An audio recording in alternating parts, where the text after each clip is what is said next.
بسم اللہ الرحمن الرحیم اللہم صلی علی سیدنا مولانا محمد وبارک وسلم وصلی علیہ.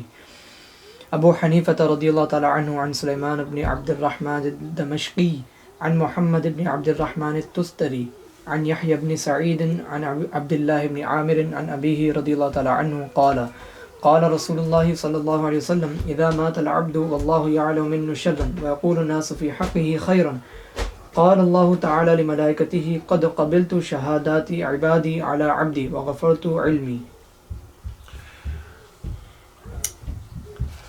حدیث نمبر 186. یہ باب چل رہا تھا کہ اللہ تعالیٰ جل شانہ اپنے بندوں کی مغفرت فرما دیتا ہے، گناہ گار بندوں کی.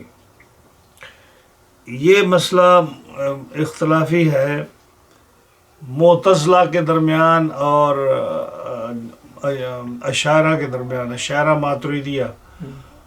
ماتریدیہ اشاعرہ جو ہیں وہ امام اشعری کے ماننے والے ہیں، اور ماتریدی جو ہیں ہم لوگ ماتریدی کے ماننے والے ہیں، امام منصور ماتریدی کے.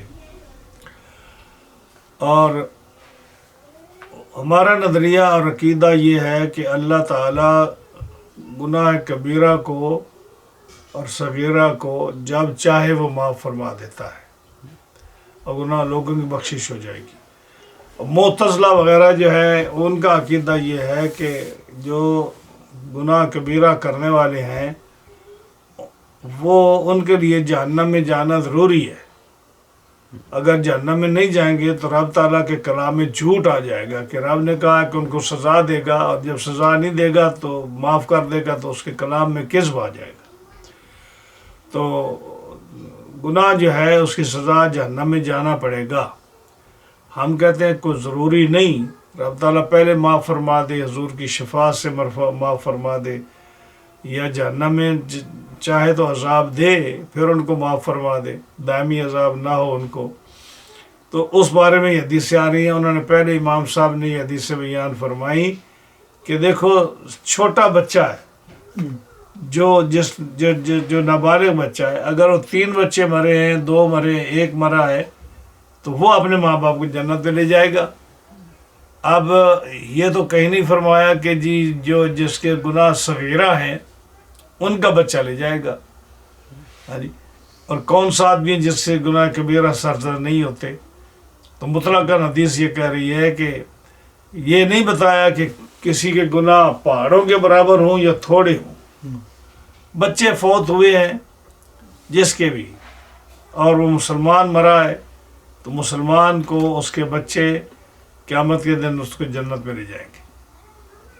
تو رب تعالیٰ ان کو معاف فرما دے گا. اسی طرح سکت مراغم، جو چھوٹا بچہ جو مس کیریج ہے، اور جو چل بھی جس کے اعضاء بھی پورے نہیں بنے. اب وہ نہیں پتا کہ کسی غریب کا بچہ ہے، کسی امیر کا بیٹا ہے، کسی قوم کا بیٹا ہے. جو ہمارے ہاں قومیتیں جو بنائی گئی ہیں، رسیل قومیں ہیں، عزیز قومیں ہیں، چھوٹی قومیں ہیں، بڑی قومیں ہیں، معزز قومیں ہیں، نفرت والی قومیں ہیں جن کو ہم لوگوں نے بنایا ہے. تو کسی کا بھی بچہ ہو، ایز ناگ وہ مسلمان کا بیٹا ہو، تو اس مسلمان سے جتنے بھی گناہ سرزد ہوئے ہوں بچہ اس کو جنت میں لے جائے گا. تو گناہ کبیرہ جو ہے یہ لازمی نہیں ہے کہ وہ آدمی جنت میں جائے. رب تعالیٰ اس کو معاف فرما دیتا ہے، اس کو اختیار ہے. اور یہ جو کہا کہ یہ گناہ یہ اس کا جھوٹ ہو جائے گا، جھوٹ نہیں ہے، یہ کرم ہے. یہ کرم ہے. باپ اپنے بیٹے کو کہتا ہے کہ تو نے اگر جو ہے یہ برتن توڑا تو میں تمہیں سزا دوں گا. اب اسے ٹوٹ گیا، تو اگر باپ کہے کہ میں اب اگر اس کو نہ ماروں تو میری بات جھوٹی بنتی ہے، اور اگر وہ معاف کر دے تو آپ کیا کہیں گے؟ یہ اس کا عفو و کرم ہے یا جھوٹ ہے؟ کیا کہیں گے؟ عفو کرم ہے. اسی طرح رب تعالیٰ اگر گناہ گار کے گناہ کو معاف فرما دے، اس نے کہا جو آدمی نماز نہیں پڑھے گا اس کو ایک حقبہ جہنم میں ڈبوئے گا. حکبہ کا لفظ آتا ہے قرآن مجید میں. تو حکبہ جو ہے نا یعنی ایک حکبہ وہ جو ہے اگر دنیا کے سالوں سے اس کا حساب و کتاب لیا جائے تو کتنے کروڑ سال بنتے ہیں ایک نماز کے نہ پڑھنے میں اس کو جہنم میں بھیجنا.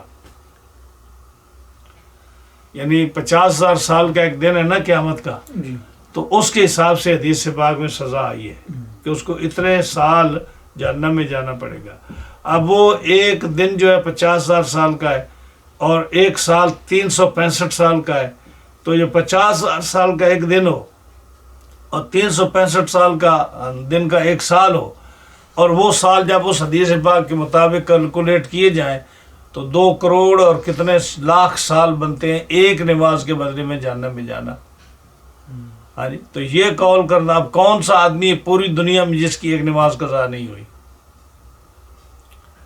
ہاں جی, تو اگر رب تعالیٰ نے یہ فرمایا کہ میں سزا دوں گا جو بے نماز ہے, سزا نماز نہیں پڑھتا, ہاں جی, لیکن اگر وہ اس کو معاف کر دے تو یہ جھوٹ نہیں ہے, یہ کیا ہے؟ عفو و کرم ہے. ہاں جی, جھوٹ اس میں ہوتا ہے کہ جو اس نے نیکی پر وعدہ کیا ہے, ایک ہے وعد ایک ہے وعید. یہ وعد وعید کا بڑا علم کلام میں جب آپ پڑھیں گے نا, اگر آپ نے کو پڑھا, یہ مجھے نہیں پتا کہ آپ نے علم کلام کو کتاب پڑھی یا نہیں پڑھی, جب آپ علم کلام کی کتاب کو پڑھیں گے اس میں مسئلہ آئے گا وعد کا اور وعید کا, اور اس میں یہی فرق ہے کہ ان اللہ لا یخلف المیعاد, یہ خلف وعید ہے. اللہ جو ہے نا وعد کا خلاف نہیں کرتا, لا یخلف المیعاد. ہاں جی, سمجھ آئی نا. تو جو اس طرح کی جو سزا کا معاف کر دینا نا وہ کرم ہے. یہ کسی کتاب میں تفصیل سے آئے گا انشاءاللہ, تو اس میں اس کو بیان کروں گا. تو یہاں جو فرمایا نا کہ وہ بندوں کو معاف فرما دیتا ہے, اسی سلسلے میں اگلی حدیث بھی ہے جو حضرت ابو امام صاحب نے حضرت سلیمان سے, انہوں نے عبد الرحمن دمشقی سے, انہوں نے محمد بن عبد الرحمن تستری سے, انہوں نے یحییٰ بن سعید انصاری سے, انہوں نے عبداللہ بن عامر بن ربیہ بن مالک سے, انہوں نے اپنے والد سے, کہ نبی کریم صلی اللہ علیہ وسلم نے فرمایا اذا مات العبد, جب کوئی آدمی فوت ہو جاتا ہے, واللہ یعلم منہ شرًا, اور اللہ اس کا کوئی عیب, اس کا گناہ, اس کی برائی اللہ جانتا ہے. ظاہر ہے اللہ تو جانتا ہے, جب بھی کوئی آدمی مرتا ہے اللہ تعالیٰ اس کی نیکیوں کو بھی جانتا ہے. ہاں جی, واللہ یعلم منہ شرًا, اللہ اس کی برائیاں بھی جانتا ہے کہ اس آدمی کتنے نمازیں چھوڑی ہیں, اس آدمی نے ماں باپ کی کتنی نافرمانی کی, اس آدمی نے احادیث پر کتنا جھوٹ بولا, اس آدمی نے کتنا قتل و غارت کیا ہے, اس آدمی نے کتنے حقوق العباد ضائع کیے, اس نے کتنا حقوق اللہ کی نافرمانی کی ہے, اس وہ سارا جانتا ہے. شرًا, اللہ اس کے گناہ جانتا ہے. وَيَقُولُ النَّاسُ فِي حَقِّ خَيْرًا, لیکن لوگوں کو تو پتہ نہیں, لوگ کہتے ہیں کیا بات ہے جی فلاں صاحب دنیا سے گئے اور تو بہت نیک تھے. اللہ جانتا ہے اس کے گناہوں کو, اور لوگ نہیں جانتے اس کے گناہوں کو. مرنے کے بعد لوگ کہتے ہیں جی فلاں آدمی جناب کیا بات ہے فلاں صاحب کی, یعنی جیسا بھی تھا. لوگ جو ہیں نا مسلمان لوگ اس کے حق میں اچھے الفاظ بولتے ہیں. ہاں جی, تو اب چاہیے تو یہ تھا نا کہ اللہ ان کی بات کی پرواہ نہ کرے, ان کو کہے کہ تمہیں کیا پتہ کسی بات کا, غیب کو میں جانتا ہوں تم جانتے ہو, لیکن وہ اس کی برائیاں جانتا ہے رب تعالیٰ. اور اللہ بندے جو ہیں اس کی تعریف جانتے ہیں کہ ظاہر آدمی جو لوگوں کے سامنے تو برائی نہیں کرتے. بہت سارے لوگ ہیں جو لوگوں کے سامنے بڑے نیک اور اچھے اور صوفی باصفا بنتے ہیں, لیکن جو مخفی لائف ہے ان کی, جو چھپی ہوئی لائف ہے, گھر کی لائف ہے یا اکیلے کی لائف ہے, یا جن کے خیالات ہیں, یا جو دنیا کے کاروبار ہیں, ان کا تو ہر آدمی کو پتہ نہیں ہے, تو لوگ اس کی تعریف کرتے ہیں. تو اب چاہیے تو یہ تھا کہ اللہ کہے کہ تمہیں کیا پتا, مجھے پتا, میرا بندہ ہے, میں جانتا ہوں غیب کا علم, میں تو اس کو سزا دوں گا کہ اس نے میری نافرمانی کی, اس نے یہ کام کیے.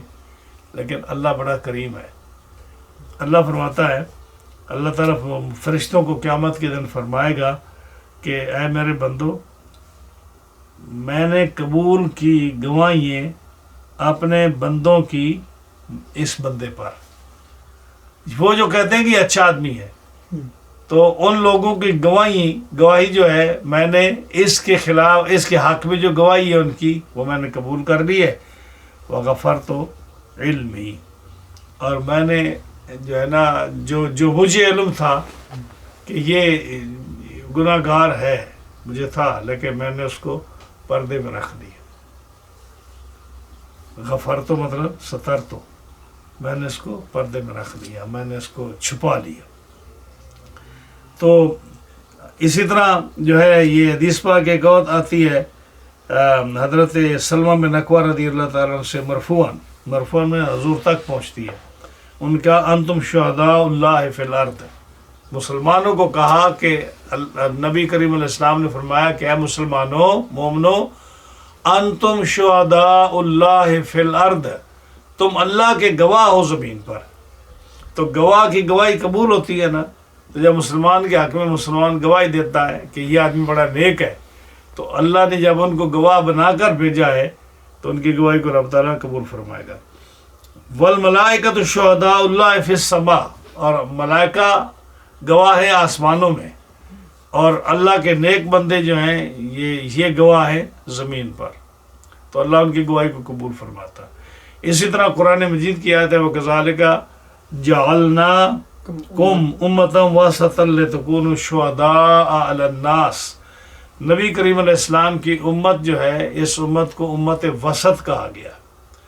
امت وسط کے یعنی یہ امت جو ہے یہ قیامت کے دن گواہی دے گی. وہ حدیث پاک یہ تفسیر آپ نے سنی ہے، وَكَيْفَ إِذَا جِئْنَا مِنْ كُلِّ أُمَّةٍ بِشَهِيدٍ وَجِئْنَا بِكَ عَلَى هَؤُلَاءِ شَهِيدًا. سورہ نساء کی جو آیت ہے 5ویں سپارے کے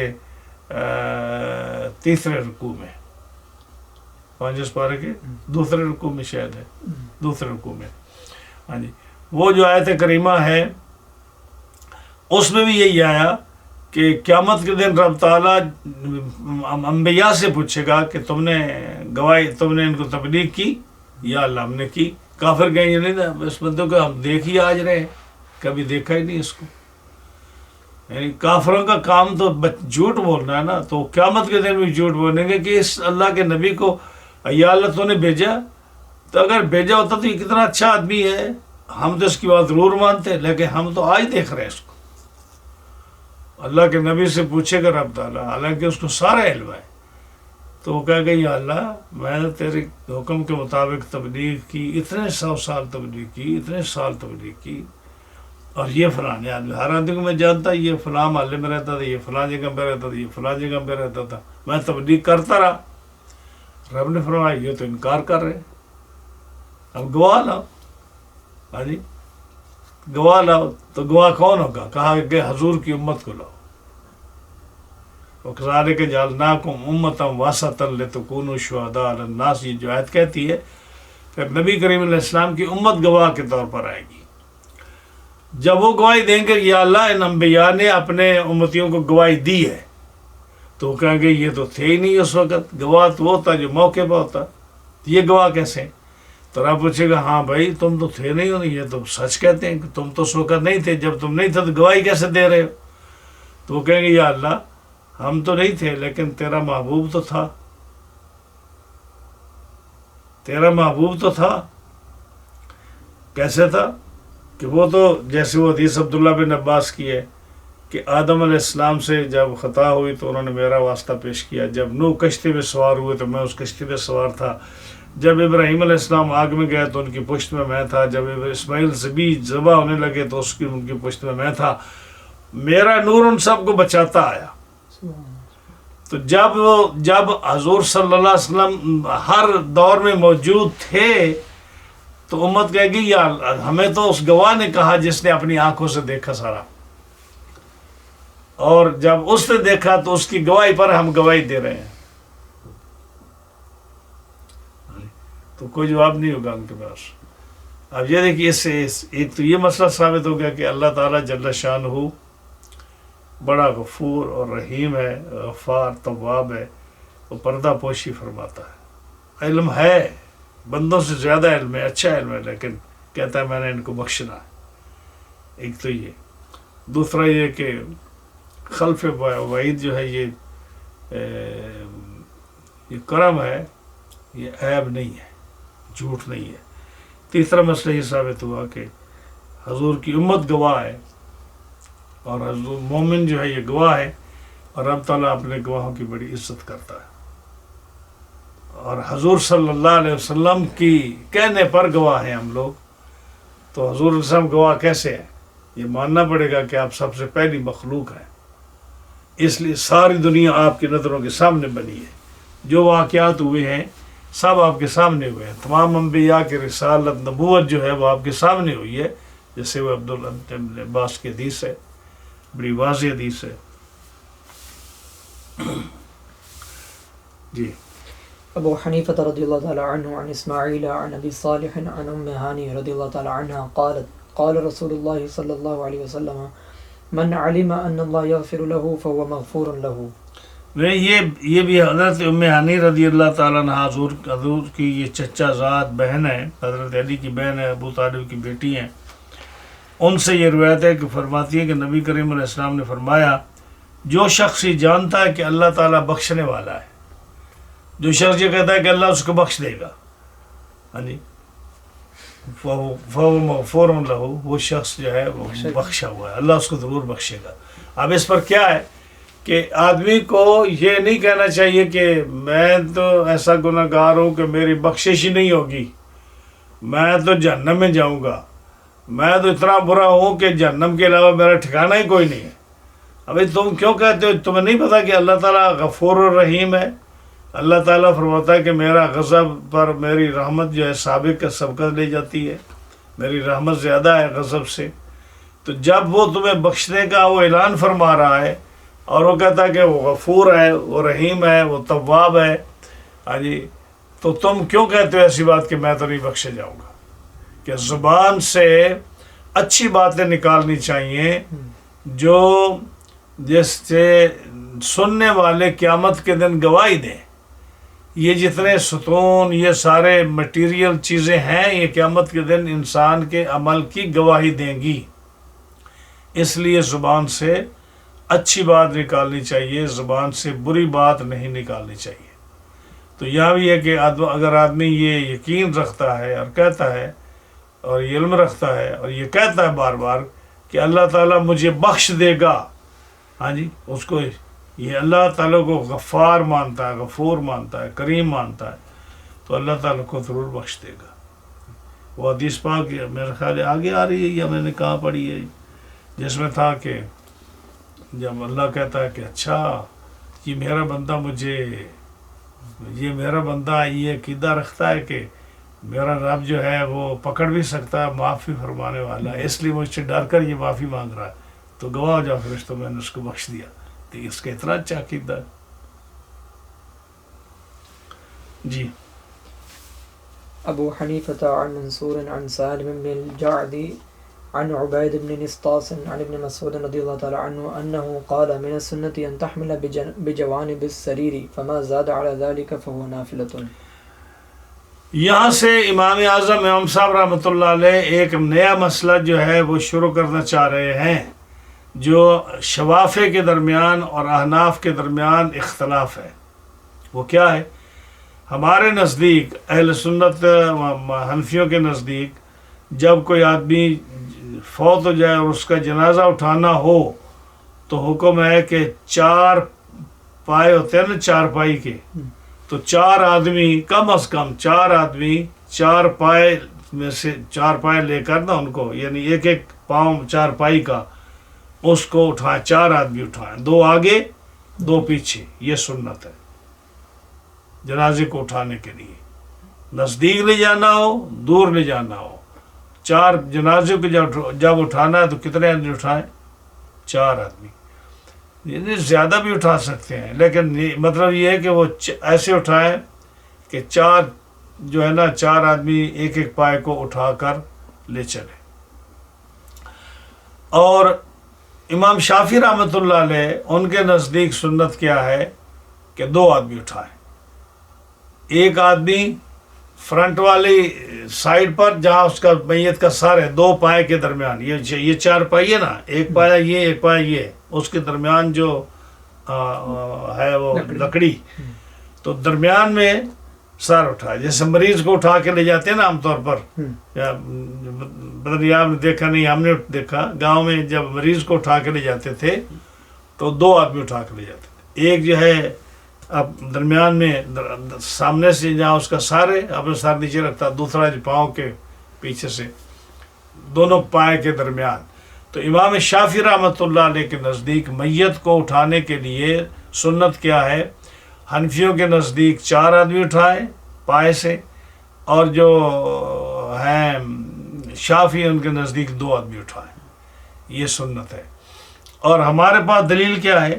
ہمارے پاس دلیل یہ ہے کہ نبی کریم صلی اللہ تعالیٰ علیہ وسلم نے فرمایا کہ جو آدمی 4 آدمی اٹھائے گا اس کو 40 نیکیوں کا ثواب ملے گا۔ تو 40 نیکیوں کا ثواب کیسے ملے گا؟ کہ 1 قدم پر 1 نیکی۔ تو حکم کیا ہے کہ ایک پائے کو اٹھا کر 10 قدم چلے، دائیں پائے کو اٹھا کر ایک آدمی 10 چلے، پھر پچھلے پائے کو اٹھا کر 10 قدم چلے، پھر تیسرے پائے کے جو پاؤں کی طرف ہے اس کو اٹھا کر 10 قدم چلے، پھر جو فرنٹ والا پایا ہے اس کو اٹھا کر 10 قدم چلے۔ تو یہ 40 قدم جب چلے گا تو اس کو 40 نیکیوں کا ثواب ملے گا۔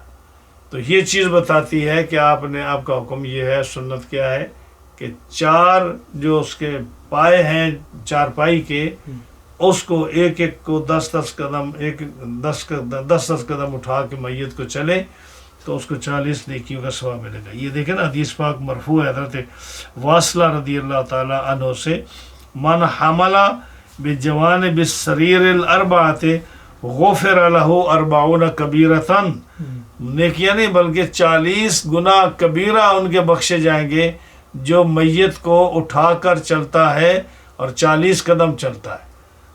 تو فرمایا کہ وہ 40 قدم کیسے ہوگا؟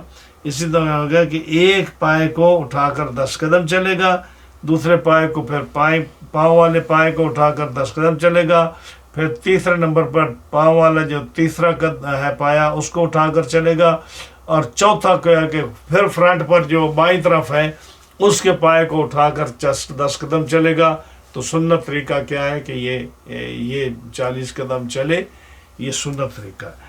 امام شافعی رحمۃ اللہ علیہ کہتے ہیں کہ نہیں، درمیان میں اٹھا کر چلے، ہاں جی، اور یہ جو ہے نا یہ ان کے نزدیک یہ سنت ہے۔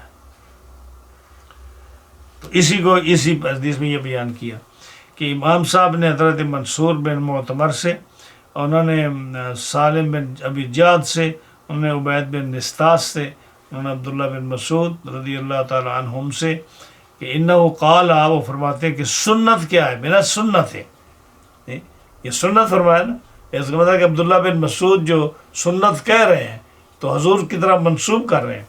سنت کیا ہے کہ ان تحملا، اٹھائے تو 4 پائے جنازے کو بجوانب السریر، سریر 4 پائی کہتے ہیں، 4 پائی کے جوانب سے، جوانب جمع ہے، جانب یعنی ایک پایا پھر دوسرا پایا پھر تیسرا پایا پھر چوتھا پایا، ان کو اٹھا کر چلو۔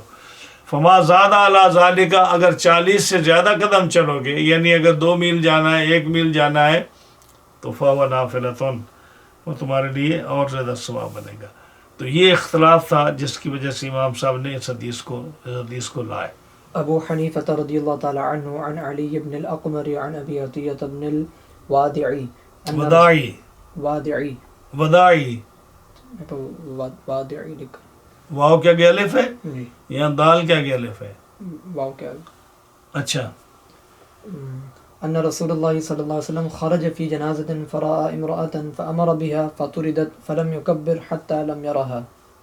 اب یہاں سے امام صاحب ایک اور مسئلہ بیان کرنا چاہ رہے ہیں، جو یہ ہے کہ عورتیں جنازے کے ساتھ جا سکتی یا نہیں۔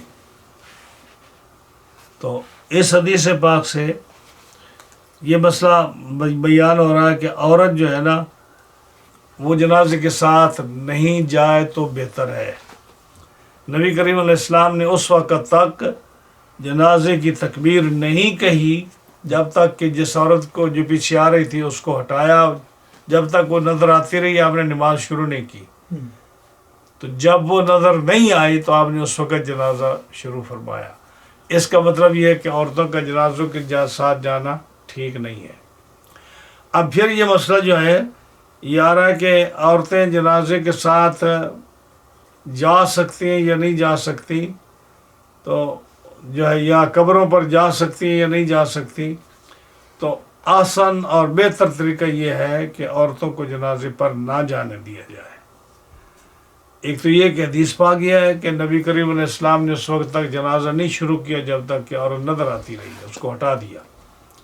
دوسری بات یہ ہے کہ عورتوں کے اندر صبر تھوڑا ہوتا ہے، ہاں جی، کہ وہ بیان کرتی ہیں، نوحہ کرتی ہیں، آواز سے روتی ہیں، اور جو ہے نا اس وجہ سے نا اس کو جو ہے یہ سبب ہے میت کے عذاب کا کہ جب ایسی حرکتیں کی جائیں تو اس میں پھر عذاب کے چانسز زیادہ ہے. اس لیے حکم یہ کہ عورتیں جائیں ہی نہیں. تیسری بات جو ہے یہ عورتوں کو اب ہم یہ تو کہیں کہ ان کو غصہ لگے گا بہت زیادہ ہے، اس لیے ہم یہ بات کر بھی نہیں سکتے کہ ان کو کیوں جانے کا زیادہ شوق ہوتا ہے. آپ دیکھ لیں کوئی بھی جنازہ، عورتیں سب سے زیادہ اس جنازے میں شامل ہونے کی کوشش کرتی ہیں. اور کوئی کہیں جائے نہ جائے، ایسے کاموں پر عورت جو ہے جنازے میں مرد سے زیادہ عورت کا جنازے میں جانا چاہیے. اور دیکھو کہیں بھی اب جو ہمارا یہاں جیسے سٹی کا دیکھنے کا چانس ہے کہ ایک دفعہ آدمی بیچارہ مرے سے ہی عورتوں کے جم گھٹا وہاں لگ جاتا ہے، عورتیں بہت چلی جاتی. جبکہ نبی کریم علیہ السلام نے منع فرمایا ہے، تو منع فرمانے کا مطلب یہ تھا کہ عورتیں نہ جائیں، ہاں جی، یا تھوڑی ہو لیکن مردوں سے زیادہ عورتیں ہوتی ہیں. اور پھر جو ہے نا تقاضا کرتے ہیں کہ ہم نے قبرستان بھی جانا ہے. یا تو بھائی فوت ہو، باپ فوت ہو، خاوند فوت ہو، اس کے لیے بھی نہیں جانا چاہیے، لیکن اگر کوئی سینس بنتا ہے تقاضا کرنے کا، ایک غیر محرم ہے اس کے جنازے کے ساتھ عورت کے جانے کا کیا تک بنتا ہے. تو یہ دیکھ لی حدیث پاک. ہم تو حدیث پاک بیان کر رہے ہیں نا، کسی کی مخالفت نہیں کر رہے. اب کسی کو یہ بات بری لگے اچھی لگے، اس کو یہ دیکھنا چاہیے کہ آپ کے الفاظ کیا سختی کتنی ہے. امام صاحب رحمۃ اللہ علیہ حضرت علی بن اکبر سے و حضرت ابی عطیہ بن ودائی سے کہ رسول اللہ صلی اللہ علیہ وسلم جنازے کے لیے نکلے، آپ نے ایک عورت کو دیکھا، فَأَمَرَ بِهَا، اور حکم دیا اس کو ہٹانے کا. فَطُرِدَتْ، وہ ہٹا دی گئی، منع کر دی گئی کہ نہیں جا سکتی.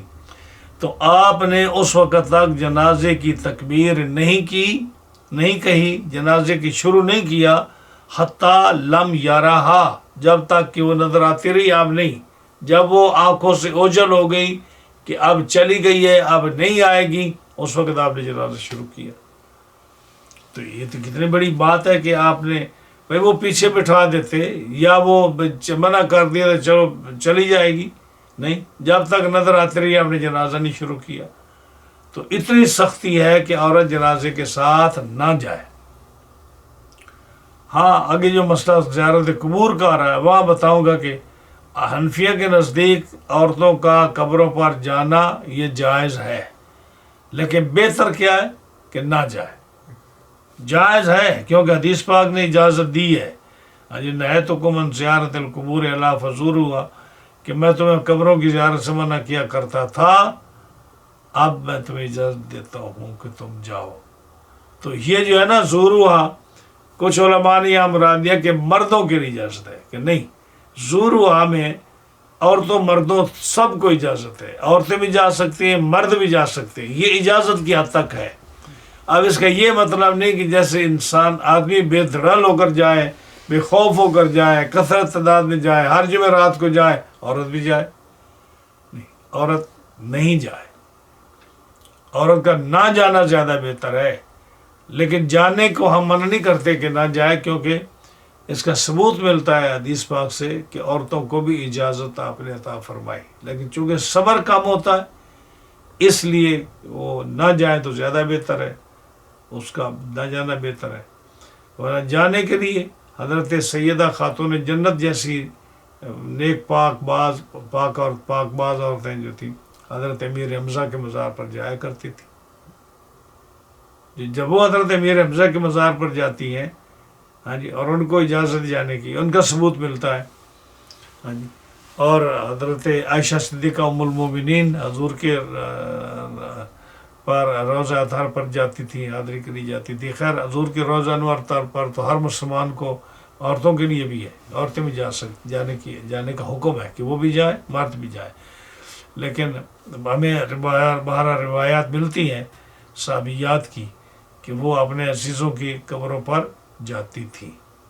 ایک دفعہ جائیں یا 10 دفعہ جائیں، جب ایک دفعہ بھی کہیں ثبوت مل گیا نا تو عورت جا سکتی ہے، لیکن نہ جانا بہتر ہے۔ حضور صلی اللہ علیہ وسلم کے روزہ اطہر کی بات اور ہے، وہاں حکم ہے کہ ہر مرد جائے، ہر عورت جائے جو جا سکتا ہے۔ جی ابو حنیفہ رضی اللہ تعالی عنہ عن حماد عن ابراہیم عن غیر واحد ان عمر بن الخطاب رضی اللہ تعالی عنہ جمع اصحاب النبی صلی اللہ علیہ وسلم فسألهم عن التکبیر قال لهم انظروا آخر جنازتی كبر عليها النبي صلى الله عليه وسلم فوجدوه قد كبر 4 حتى قبض قال عمر فكبروا 4۔ ہاں جی، اب پہلے میں تھا کہ عورتوں جو ہے نا ان کو جنازے پر نہ جانا دیا جائے، صحیح ہے نہیں؟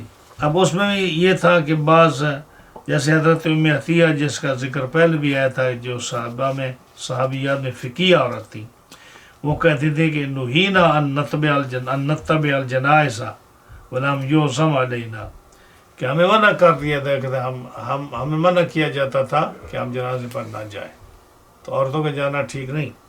لیکن یہاں ایک حضرت عمر کے روایت ہے کہ عورتیں جو تھی جنازے پر جاتی تھی تو حضرت عمر نے ان کو سختی سے منع کر دیا کہ کوئی عورت نہ جائے، تو نبی کریم علیہ السلام نے فرمایا چھوڑو عمر، ان کو وعدہ قریب ہے، یعنی آپ نے کہا کہ جانے دو ان کو، کچھ نہ کہو۔ تو یہ اجازت کی حد تک ہے، یہ اور انکریج نہیں کر رہے کہ ضرور جائیں، ہاں جی، لیکن یہ کہ اجازت کی حد تک ہے۔ اگر کہیں جانا پڑ جائے عزیز و اقارب کے جنازے کے ساتھ یا کوئی ایسی صورت ہو تو جواز کی حد تک ہے۔ اب آگے جو مسئلہ ہے نا، ایک اور مسئلہ امام صاحب رحمۃ اللہ علیہ اس پر حدیث دلیل آ رہے ہیں کہ جنازے میں تکبیریں کتنی ہیں، جنازے میں تکبیریں کتنی ہیں، یہ جنازہ پڑھتے ہیں 4 تکبیریں پڑھتے ہیں نا، اس میں کتنی تکبیریں ہیں؟ حدیث پاک میں اس کا ثبوت ہے، 7 کا بھی ثبوت ہے کہ جنازے میں 7 تکبیریں پڑھی گئیں، جنازے میں 9 تکبیریں پڑھی گئیں، جنازے میں 5 تکبیریں پڑھی گئیں، 4 تکبیریں پڑھی گئیں، یہ سارے ثبوت ہیں۔ لیکن چاروں امام ابو حنیفہ، امام شافعی، امام مالک، امام احمد بن حنبل رحمۃ اللہ علیہ مجمعین، یہ سارے اس بات پر اتفاق ہے کہ جنازے کی 4 تکبیریں ہیں۔ یعنی اگرچہ نبی کریم علیہ السلام نے مختلف اوقات میں مختلف تکبیریں کہی ہیں، مثلا جو شہداء بدر تھے جب ان کا جنازہ پڑا، اور جب بیعت الرضوان والے جو شہید تھے ان کا جنازہ پڑا تو آپ نے وہاں 7 9 تکبیریں کہیں، لیکن یہ ان کے ساتھ خاص تھا۔ اسی طرح بعض جنازے پر آپ نے 5 تکبیریں پڑھی، لیکن حضرت ابراہیم جو آپ کے صاحبزادے ہیں ان کا جنازہ آپ نے پڑھایا تو 4 تکبیریں پڑھی۔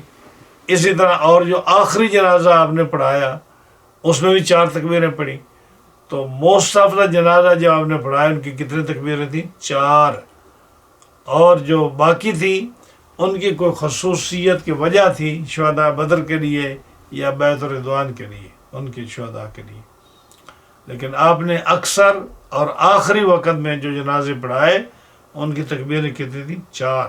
اس لیے 4 تکبیروں پر تمام ائمہ کا اتفاق ہے، چاروں اماموں کا کہ جنازے کی تکبیریں 4 ہونی چاہیے۔ امام صاحب رحمۃ اللہ علیہ حضرت حماد سے، وہ حضرت ابراہیم سے، وہ عن غیر واحد، وہ ایک سے نہیں کئی صحابہ سے روایت کرتے ہیں کہ عمر بن الخطاب رضی اللہ تعالیٰ عنہ نے نبی کریم علیہ السلام کے اصحاب کو جمع فرمایا، میٹنگ کال کی، اور ان کو بلا کر ان سے پوچھا کہ تکبیریں کتنی جنازے پر حضور صلی اللہ علیہ وسلم نے پڑھی تھی۔ اب جو کہ مختلف تھی نا لوگوں کے پاس روایتیں، ہاں جی، اور ان کو یہ کہا انظروا آخر جنازتن، نبی کریم علیہ السلام کی آخری نماز جنازہ جو آپ نے کسی کی پڑھائی تھی اس کا مجھے بتاؤ۔ تو آخری جنازہ کبر علیہ، جس پر نبی کریم علیہ السلام نے تکبیر پڑھی ہو، مجھے بتاؤ کہ کتنی تکبیریں پڑھی گی، سرچ کر کے بتاؤ کہ آپ نے جو آخری عمر میں جنازے پڑھائے ہیں ان پر کتنی تکبیر پڑھی۔ تو انہوں نے فواجدو ہو، جب انہوں نے فائنڈ آؤٹ کیا قد کبر اربعن، تو آپ نے دیکھا، انہوں نے بتایا صحابہ نے کہ ہم نے تحقیق کی ہے، تسلی کی ہے، ہم نے سرچ کیا ہے، آپ نے 4 تکبیریں جنازوں پر پڑھی ہیں جو آپ نے آخری عمر میں جنازے پڑھائے ہیں، حتیٰ قبضہ، یہاں تک کہ آپ اس دنیا سے تشریف لے گئے۔ قال عمر نے پھر حکم جاری کر دیا کہ نبی کریم علیہ السلام نے اگر 4 رکعتیں پڑھی ہیں تو آج کے بعد فکبروا اربعن، تم بھی جنازوں پر 4 تکبیریں پڑھا کرو۔ اب یہ دیکھو نا جی، اس میں ایک لفظ آپ کا قابل غور ہے کہ حضرت عمر عام انسان نہیں ہے، صحابی رسول ہے اور فاضل عالم ہے صحابہ میں، اور آپ کا بڑا سنہری دور ہے اور حضور کی مراد ہیں۔ انہوں نے کہا کہ انظروا آخر جنازت ہے، تلاش کرو آخری جنازہ۔ اس کا مطلب یہ ہے کہ انسان ساری عمر سرچ کرتا رہتا ہے، تحقیق کرتا رہتا ہے، حکم بدلتے رہتے ہیں، لیکن جو اس کی زندگی کا آخری فیصلہ ہوتا ہے وہ فائنل ہوتا ہے، ہاں وہ فائنل ہوتا ہے۔ یہی ہماری دلیل ہے جو رفع یدین کرتے ہیں کہ عبداللہ بن عمر رضی اللہ تعالیٰ عنہ سے اکثر حدیثیں جو ہیں یہ مروی ہیں، عبداللہ بن عباس سے اور عبداللہ بن عباس اور عبداللہ بن عمر رضی اللہ عنہم، ان سے یہ حدیثیں مروی ہیں کہ آپ نے رفع یدین کیا۔ اب یہ ہم بھی انکار نہیں کرتے، جیسا ہم نے کہا کہ پہلے کہا کہ ہم کبھی ان حدیثوں کا انکار نہیں کرتے کہ آپ نے رفع یدین نہیں کیا، ہم نے کیا ہے، ہم اقرار کرتے ہیں، لیکن ہماری دلیل کیا ہے کہ آخری عمر میں رسول اللہ صلی اللہ علیہ وسلم نے رفع یدین ترک کر دیا تھا، اس لیے نبی کریم علیہ السلام نے ان کو رفع یدین کو منسوخ کر دیا۔ اور میں نے حدیث بیان کی تھی پچھلے سبق میں کہ حضرت عبداللہ بن عمر آپ جب نماز پڑھتے تھے تو رفع یدین نہیں کرتے تھے، تو جب ان سے حدیث مروی ہے کہ رفع یدین کرتے تھے حضور اور وہ خود بھی کرتے تھے، تو آخری عمر میں ان کا فعل اس روایت کے خلاف ہو جانا یہ ثابت کرتا ہے اس بات کو کہ راوی کے نزدیک وہ حدیث منسوخ ہو چکی ہے۔ اگر منسوخ نہ ہوتی تو رفع یدین کیوں چھوڑ دیا؟ پہلی عمر میں کرتے تھے، آخری عمر میں چھوڑ دیا، کیونکہ نبی کریم علیہ السلام بھی پہلی عمر میں کرتے تھے، آخری عمر میں آپ نے رفع یدین چھوڑ دیا۔ یہ دلیل اس بات کی امام طحاوی نے حدیث میں ذکر کی ہے۔ عبداللہ بن عباس سے روایت ہے کہ آپ رفع یدین کرتے تھے، انہی سے پھر روایت ہے، میں نے بتایا تھا آپ کو کہ 7 مقامات ایسے ہیں جہاں رفع یدین کرنا ہے۔ اللہ اکبر جب کہو، کعبے کو دیکھو تو اللہ اکبر کہو، صفا کو دیکھو تو اللہ اکبر کہو ہاتھ اٹھا کر رفع یدین کر کے، مروہ کو دیکھو تو رفع یدین کرو، عرفات مزدلفہ میں جاؤ تو وہاں اللہ اکبر، کنکریاں مارنے کے لیے شیطان کو جب مارو تو ہاتھ اٹھا کر اللہ اکبر کہو اور ہاتھ اٹھاؤ۔ اور آخری لفظ کیا تھا کہ جب پہلی تکبیر نماز کی کہو اس وقت اللہ اکبر کہو، بس ہاتھ اٹھاؤ۔ اس کے بعد ان 7 کے علاوہ کہیں بھی رفع یدین نہیں ہے۔ ہاں جی، تو جب یہ حدیثیں بتاتی ہیں تو یہ حضرت عمر کا یہ قول کہ دیکھو حضور نے مختلف مقامات پر جو آپ نے پڑھا ہے، ہاں جی، یہ آتا ہے نا کہ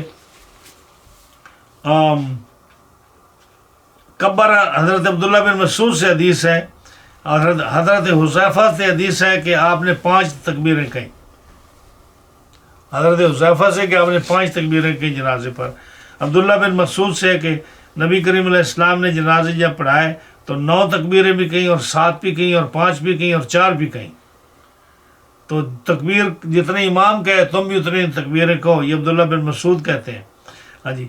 تو پھر کہتے ہیں کہ جب 4 سے زیادہ امام تکبیریں کہے تو نماز باطل نہیں ہوتی. اگر کوئی 5-6 تکبیریں بھی کہہ دے جنازے پر تو کوئی حرج نہیں. لیکن کہا کہ اگر امام جو ہے امام کے پیچھے نماز پڑھو اور 4 سے زیادہ کرے تو وہ کرتا رہے، تم نہ پڑھو پیچھے سے. ہاں جی. اور امام احمد بن حنبل کہتے ہیں کہ نہیں، اگر امام کرتا رہے تو تم 7 تک تو جاؤ، 7 کے بعد نہ کرو. ہاں جی. تو یہ بہتر نہیں ہے کہ جیسے ملا علی کار نے لکھا ہے کہ چاروں اماموں کا اس پر اتفاق کہ اصل میں کتنی تکبیریں ہیں جنازے پر؟ 4 تکبیریں ہیں. کیونکہ حضرت آدم علیہ السلام کا جب جنازہ فرشتوں نے پڑھا تو انہوں نے 4 تکبیریں کہیں. آدم علیہ السلام کے جنازے پر 4 تکبیریں کہیں فرشتوں نے، اور انہوں نے کہا حاضی سنتکم یا بنی آدم، اے اولاد آدم، جب تمہارا کوئی آدمی مرے تو تمہارے باپ کی یہ سنت ہے کہ 4 تکبیریں پڑھی ہیں، تم بھی اپنے جنازوں پر 4 تکبیریں پڑھا کرو. اور حضرت ابن عباس سے روایت ہے کہ آپ سے ثابت ہے کہ آپ نے محمد بن حنفیہ جو حضور حضرت علی کے صاحبزادے تھے، محمد بن حنفیہ، ان کا جنازہ پڑھایا تو انہوں نے 4 تکبیریں پڑھی. اسی طرح حضرت عمر بن سعید نے بھی جب یزید بن مکفف پر جنازہ پڑھا تو 4 تکبیریں پڑھی. تو صحابہ کرام سے اکثر جو منقول ہے وہ کیا ہے؟ 4 تکبیریں ہیں. نبی کریم علیہ السلام نے بھی 4 تکبیریں پڑھی. تو اب یہ جو ہے نا چاروں اماموں کے نزدیک جنازے میں 4 تکبیریں ہیں، اگرچہ حدیث سے زیادہ کی بھی ملتی ہیں لیکن ان پر عمل کی ضرورت نہیں، کیونکہ جو ہے نا حضرت عمر نے بھی اسی پر حکم جاری کیا اور اماموں نے بھی یہی کہا. جی. ابو حنیفہ رضی اللہ تعالی عنہ عن شیبان عن یحیی عن ابی سلمۃ عن ابی ہریرہ رضی اللہ تعالی عنہ ان النبي صلی اللہ علیہ وسلم كان يقول اذا صلى على الميت اللهم اغفر لحينا وميتنا وشاهدنا وغائبنا وصغيرنا وكبيرنا وذكرنا وانثانا. اب یہ جو ہے نا امام صاحب آگے سے ایک اور مسئلہ جو ہے اختلافی اس کے بیان کرتے ہیں. آپ جب جنازہ پڑھتے ہیں نا کچھ حضرات کیا مطلب اہل حدیث حضرات جب جنازہ پڑھتے ہیں تو وہ فاتحہ بھی پڑھتے ہیں. جنازے میں تکبیر کے بعد فاتحہ پڑھتے ہیں. کچھ لوگ جنازے میں دعائیں بھی پڑھتے ہیں، لمبی پڑھتے ہیں. جیسے اعلیٰ حضرت امام اہل سنت، آپ کا جنازہ جب ہوا تو انہوں نے حکم دیا تھا کہ اگر میرے صاحبزادے حامد رضا کو جنازے کی ساری دعائیں یاد ہوں تو وہ پڑھائے، اور اگر ان کو یاد نہ ہوں تو مولوی صدر الشریعہ مولانا امجد علی صاحب پڑھائے، کیونکہ ان کو یاد تھی. تو انہوں نے وہ جنازے کی ساری دعائیں لکھی ہیں. تو اب امام صاحب رحمۃ اللہ علیہ فرماتے ہیں کہ جب میت کے لیے جنازہ پڑھایا جائے تو میت کی دعا کون سی دعا کرنی چاہیے؟ تو اس میں مختلف جو ہے نا دعائیں منقول ہیں، اور اس میں زیادہ تر جو دعا پڑھی جاتی ہے جس کا حدیث سے ثبوت ہے وہ یہی جو ہم پڑھتے ہیں. ہاں جی. اللہم اغفر لحینا و میتنا، اے اللہ بخش دے ہمارے زندوں کو، ہمارے مردوں کو، و شاہدنا و غائبنا، جو حاضر ہیں یہاں ان کو بخش دے، جو غائب نہیں آ سکے ان کو بھی بخش دے، و صغیرنا و کبیرنا، چھوٹوں کو بھی بخش دے، بڑوں کو بھی بخش دے، و ذاکرنا و انسانا، اور ہمارے میل فیمیل سب کو بخش دے. یہاں تک ہے. لیکن آپ حاشیہ دیکھیں، اس میں یہ بھی ہے کہ بعض نے زیادہ کیا، اللہم من احییتہ منا فاحیی الاسلام، اے اللہ جو ہم میں سے زندہ ہیں ان کو جب تک تو زندہ رکھے اسلام پر زندہ رکھ. ومن توفیتہ منا، اور ہم سے جو فوت ہو جائے فتوفہ علی الایمان، اس کو ایمان پر موت عطا فرما. تو بعض یہ بھی پڑھتے ہیں. ہاں جی. اور بعض یہ پڑھتے ہیں اس علی ایمان کے بعد اس اور بھی زیادہ، اللہم لا تحرمنا اجرہ ولا تضلنا بعدہ، اے اللہ ہمیں اس اجر سے محروم نہ رکھ اور ہمیں گمراہ نہ کر. تو یہ دعا بھی یہ بھی پڑھتے ہیں. تو اس کا مطلب یہ ہوا کہ احادیث میں مختلف صیغے دعائیں آتی ہیں. تو اگر کوئی آدمی اس دعا سے جو لکھی امام صاحب نے حدیث پاک سے، اس سے زیادہ بھی اگر پڑھنا چاہتا ہے تو اگر اس کو نماز آتی ہے خشوع خضوع کے ساتھ پڑھ سکتا ہے تو وہ پڑھے.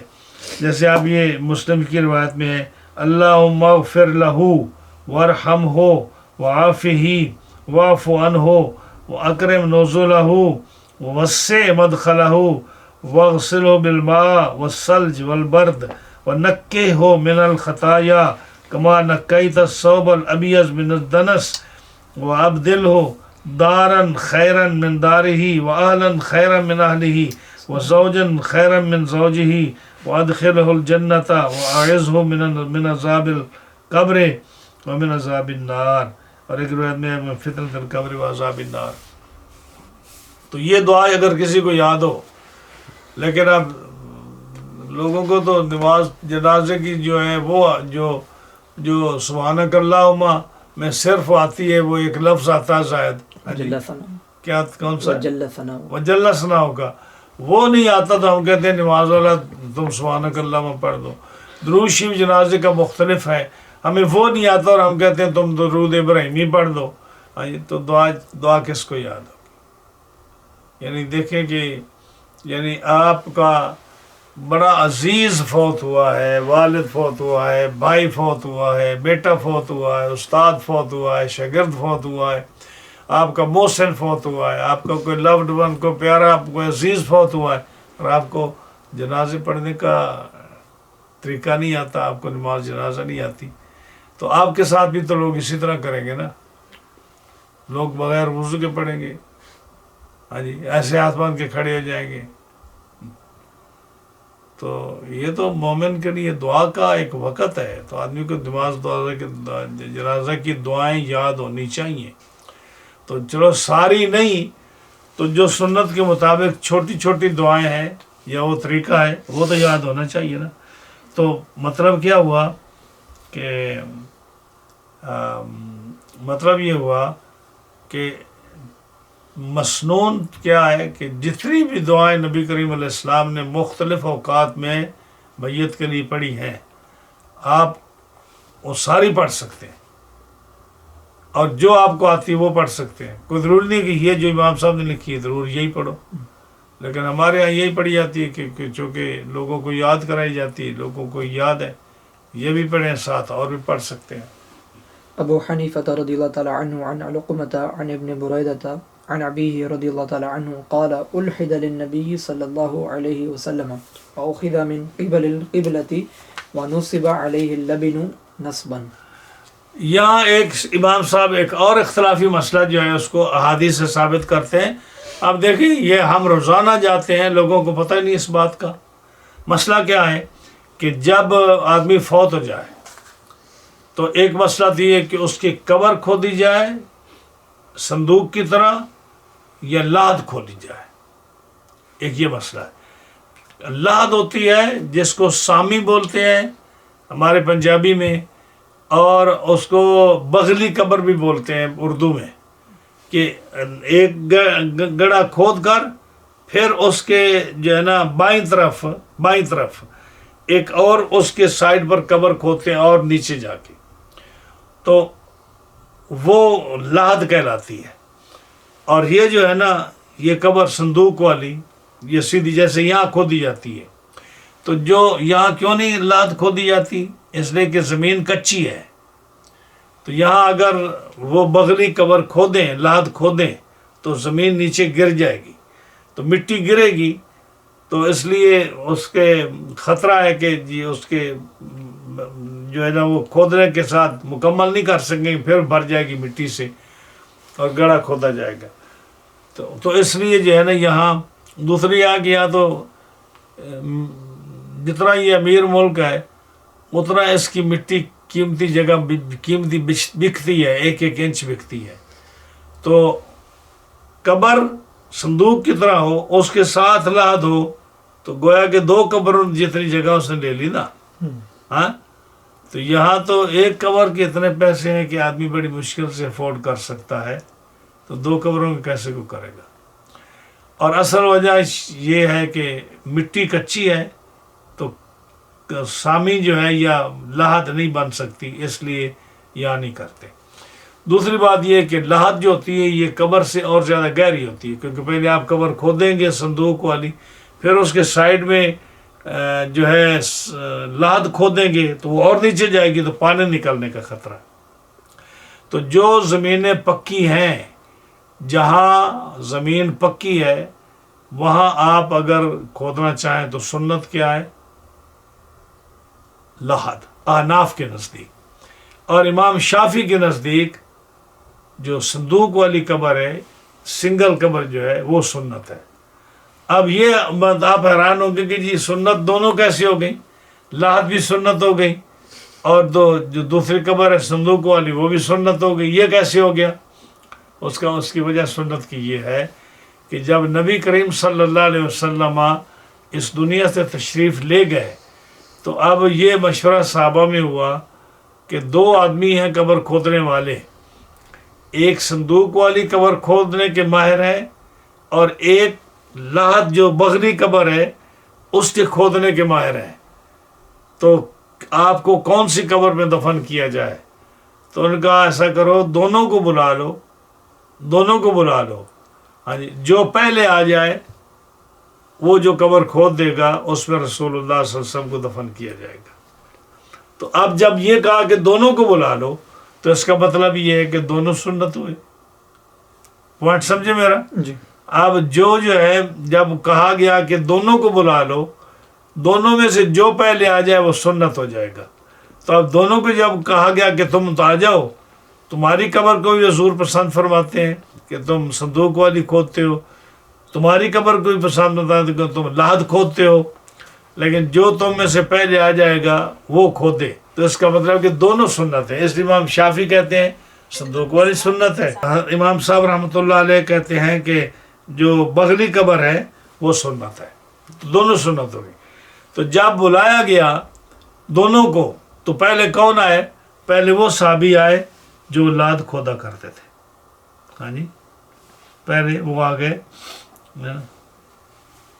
جیسے حدیث پاک ہے نا حضرت عروہ بن زبیر سے. عروہ بن زبیر حضرت عائشہ صدیقہ ام المومنین کے بھانجے ہیں.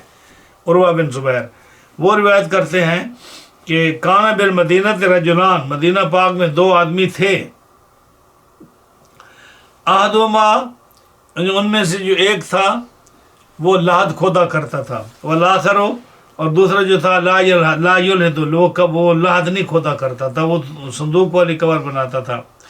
تو انہوں نے کہا کہ ان کو بلا لو، ایہما جاء اولا، جن میں سے جو سب سے پہلا آ جائے، عمل عملہ، اس کے عمل کو جو ہے برقرار رکھا جائے گا.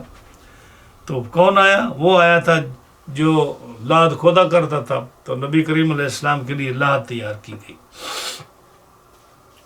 اچھا، اس کے بعد حضرت سعد بن ابی وقاص، یہ عشرہ مبشرہ میں سے، جب یہ فوت ہوئے تو سعد بن وقاص نے اپنے مرض میں کہہ دیا تھا کہ انہوں نے پہلے کہہ دیا کہ میرے لیے لحد کھودنا لحد، یعنی وہ جو بغلی قبر ہے میرے لیے وہ کھودنا، اور اس پر کچی اینٹیں نہیں لگا دینا. کچی اینٹیں، یہ صحابی نے کہا کہ میری قبر پر پکی اینٹیں نہ لگانا، کچی اینٹیں اس کے ساتھ دینا. کما سونیا بے رسول اللہ صلی اللہ علیہ وسلم، جیسے نبی کریم علیہ السلام کے لیے لحد کھودی گئی اور کچی اینٹیں آپ کے ساتھ لگائی گئیں. تو اب جو ہے نا یہاں سے 2 مسئلے ثابت ہوئے. سنت کیا ہے؟ ایک تو لحد کھودو، دوسرا جو ہے نا جب اس کو بند کرو تو جسم کے ساتھ جو اینٹیں لگیں وہ کچی اینٹیں ہو. اب جو ہے نا اوپر جو آج کل جو مزارات پر سنگ مرمر اور چینی کی پلیٹیں اور اس پر تحریر اور یہ جو قبروں کی خوبصورتی ہے، اتنے مکان ہمارے رہنے کے، دنیا میں رہنے کے خوبصورت نہیں جتنی قبریں خوبصورت بنتی جا رہی ہیں۔ تو یہ صحابی رسول عبداللہ حضرت سعد نبی وقاص کا کہنا کہ میری قبر کو کھود کر مٹی کا جو اس کا جو ہے نا اینٹوں، کچی اینٹوں کے ساتھ کرنا، کہ حضور کے ساتھ بھی ایسا ہی ہوا، آپ کی قبر شریف میں کچی اینٹیں لگی۔ تو کچی اینٹیں لگانے کا کیا مقصد تھا؟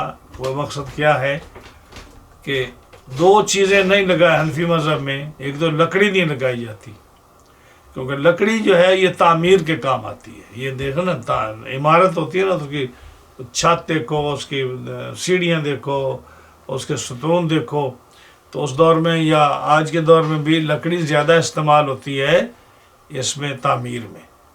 تو فرمایا یہ تعمیر کے کام آتی ہے، تو یہ کوئی آپ اس کے لیے کوئی ایسا محل نہیں تیار کر رہے جس سے وہ فخر کرے گا کہ میرا خوبصورت محل ہے، میں اس میں رہتا ہوں۔ تو لکڑی نہیں استعمال کرنی چاہیے، اور پکی اینٹ اس لیے استعمال نہیں کرنی چاہیے کہ اس کو آگ نے مس کیا ہے۔ جب آگ نے مس کیا ہے تو ایک تفاعل، جو فال نہیں ہوتی کہ فال، یہ کہ آپ اس میں کیوں ایسی چیز لگاتے ہیں جس سے انسان پناہ مانگتا ہے اللہ سے۔ اللہ دوزخ سے، انسان اللہ سے پناہ مانگتا ہے نا کہ اللہ مجھے دوزخ کی آگ سے بچا، تو وہ آگ ہے۔ تو آگ سے جب پناہ مانگی گئی ہے تو تم آگ سے پکی ہوئی چیز جو ہے اینٹیں، وہ تم لگاؤ۔ تو اس لیے حکم ہے کہ تم قبر کے باہر تو پکی اینٹیں لگا سکتے ہو، اور اس کے لیے جواز یہ ہے کہ کہیں ایسا نہ ہو کہ سیلاب آتے ہیں، زمانہ گزرتا ہے، اور آپ اگر قبر پر نہیں جاتا جا سکتے، اس کی ٹیک کیئر نہیں کر سکتے، تو قبروں کے نشان مٹ جائیں گے۔ تو اس لیے باہر پکی اینٹ، پکا پتھر لگانے کا یہ جواز ہے۔ اندر جسم کے ساتھ جو ہے یہ چیزیں نہ لگاؤ جس کو آگ نے مس کیا ہو، یا جو خوبصورت عمارت کے لیے، عیش و عشرت کے لیے جو بنائی جاتی ہیں لکڑی۔ تو آج جو ہے یہ تابوت کیوں جائز ہے؟ تابوت اس لیے جائز ہے کہ سم ٹائم جو ہوتا ہے نا، قبر میں پانی آ جاتا ہے، جیسے کہ جب کھودتے ہو تو قبر میں پانی آ جاتا ہے، یا کیا ہوتا ہے کہ کچی زمین ہوتی ہے تو مٹی اوپر گرتی ہے، تو میت کے دبنے کا خطرہ ہوتا ہے، اس کے میت کے جسم خراب ہونے کا خطرہ ہے۔ تو اس کو بچانے کے لیے یہ لکڑی کے تابوت یا پتھر کے تابوت یا اس طرح کے تابوت جو بنائے جاتے ہیں، تو صرف یہی جواز ہے اس کا، ادروائز لکڑی جائز نہیں ہے۔ یہ اس لیے۔ دوسرا یہ کہ پکی اینٹ یا پکی چیز اندر نہیں لگانی چاہیے، اندر کی قبر کچی ہونی چاہیے، بعد بے شک تم پکی لگا لو اندر، لیکن بہتر یہ ہے کہ تم قبروں کو سادہ رکھو۔ جیسے آج مقابلہ ہو رہا ہے، ایسی قیمتی پتھر کروڑوں لاکھوں روپے قبروں پر لگاتے ہیں لوگ، ہاں جی۔ اور یہ جو ہے نا، اس کے جواز کی ایک ہی صورت بتاتے ہیں کہ اولیاء کرام کا مزار، انبیاء کا مزار، علماء کا مزار ہے، تو اس کی جو ہے نا لوگ زیارت کے لیے جاتے ہیں، حاضری کے لیے جاتے ہیں، اس کی رسپیکٹ کے لیے کرتے ہیں۔ اس کے علاوہ اور کوئی جواز نہیں اس کے بنانے کا، صرف یہ جواز ہے، ہاں جی۔ تو اینی ہاؤ، یہ آج کل لوگ جو ہے نا اگربتیاں لگاتے ہیں قبرستان میں جا کر، تو جب قبر پر پکی اینٹ کا لگانا منع ہے، کیوں؟ کہ اس کو آگ نے مس کیا ہے، تو انسان کو پناہ مانگنی چاہیے اللہ دوزخ کی آگ سے بچا، اور تم پکی اینٹ جو ہے جس کو آگ نے مس کیا ہے تم جسم کے ساتھ وہ لگا رہے ہو۔ جب وہ منع ہے تو قبر کے اوپر اگربتیاں لگانے کا جواز کہاں سے آ گیا؟ تو آگ ہے، وہ تو صاف آگ ہے۔ تو اس لیے اگر خوشبو لگانی ہے تو خوشبودار پھول پھینکو، گھاس لگاؤ، کچی جو درخت، ہرے درخت کی ٹہنیاں ہیں وہ قبر پر رکھو، جس کا حدیث سے ثبوت ہے کہ جب تک وہ تر رہیں گی اللہ کا ذکر کریں گی، اور اللہ کا ذکر کریں گے تو عذاب قبر دور رہے گا۔ پھول اوپر رکھو، پھول لگاؤ، پھول رکھو، گھاس لگاؤ، تاکہ جب تک وہ پھول تر رہیں گے، گھاس تر رہے گا، اللہ کا ذکر کرتا رہے گا، قبر سے عذاب دور ہو جائے گا۔ لیکن اگر بتیاں لگانا یا ایسی چیزیں لگانا یہ منع ہے۔ تو اس میں بھی یہی بتایا کہ نبی کریم صلی اللہ علیہ وسلم کی الہدا للنبی ہے، آپ صلی اللہ علیہ وسلم کو لحد بنائے گی۔ ایک یہ مسئلہ اختلافی تھا جس پر ہم نے گفتگو کی۔ دوسرا مسئلہ اختلافی کیا ہے کہ ہمارے نزدیک میت کو قبلہ کی طرف سے قبر میں داخل کرنا چاہیے۔ امام شافعی رحمۃ اللہ علیہ کے نزدیک سر کی طرف سے داخل کرنا چاہیے۔ اب یہ بھی ہمارے لوگوں کو کوئی پتہ نہیں، آپ جائیں قبرستان میں، ہم گئے کئی دفعہ، جہاں مرضی رکھ دو، ہاں جی، جہاں سے مرضی اٹھا کے رکھ دو قبر میں، تو لوگوں کو یہ بھی نہیں پتا کہ میت کو کیسے رکھنا چاہیے۔ اب یہ کیا میں بتاؤں آپ کو، جیسے یہ قبر ہے، یہ قبر ہے، اور اس قبر کے ساتھ آپ نے ادھر لاد کھودی، ادھر لاد کھودی بائیں طرف، یا صندوق والی قبر ہے جو بالکل ایک ہی گڑھا ہے اس میں ہے۔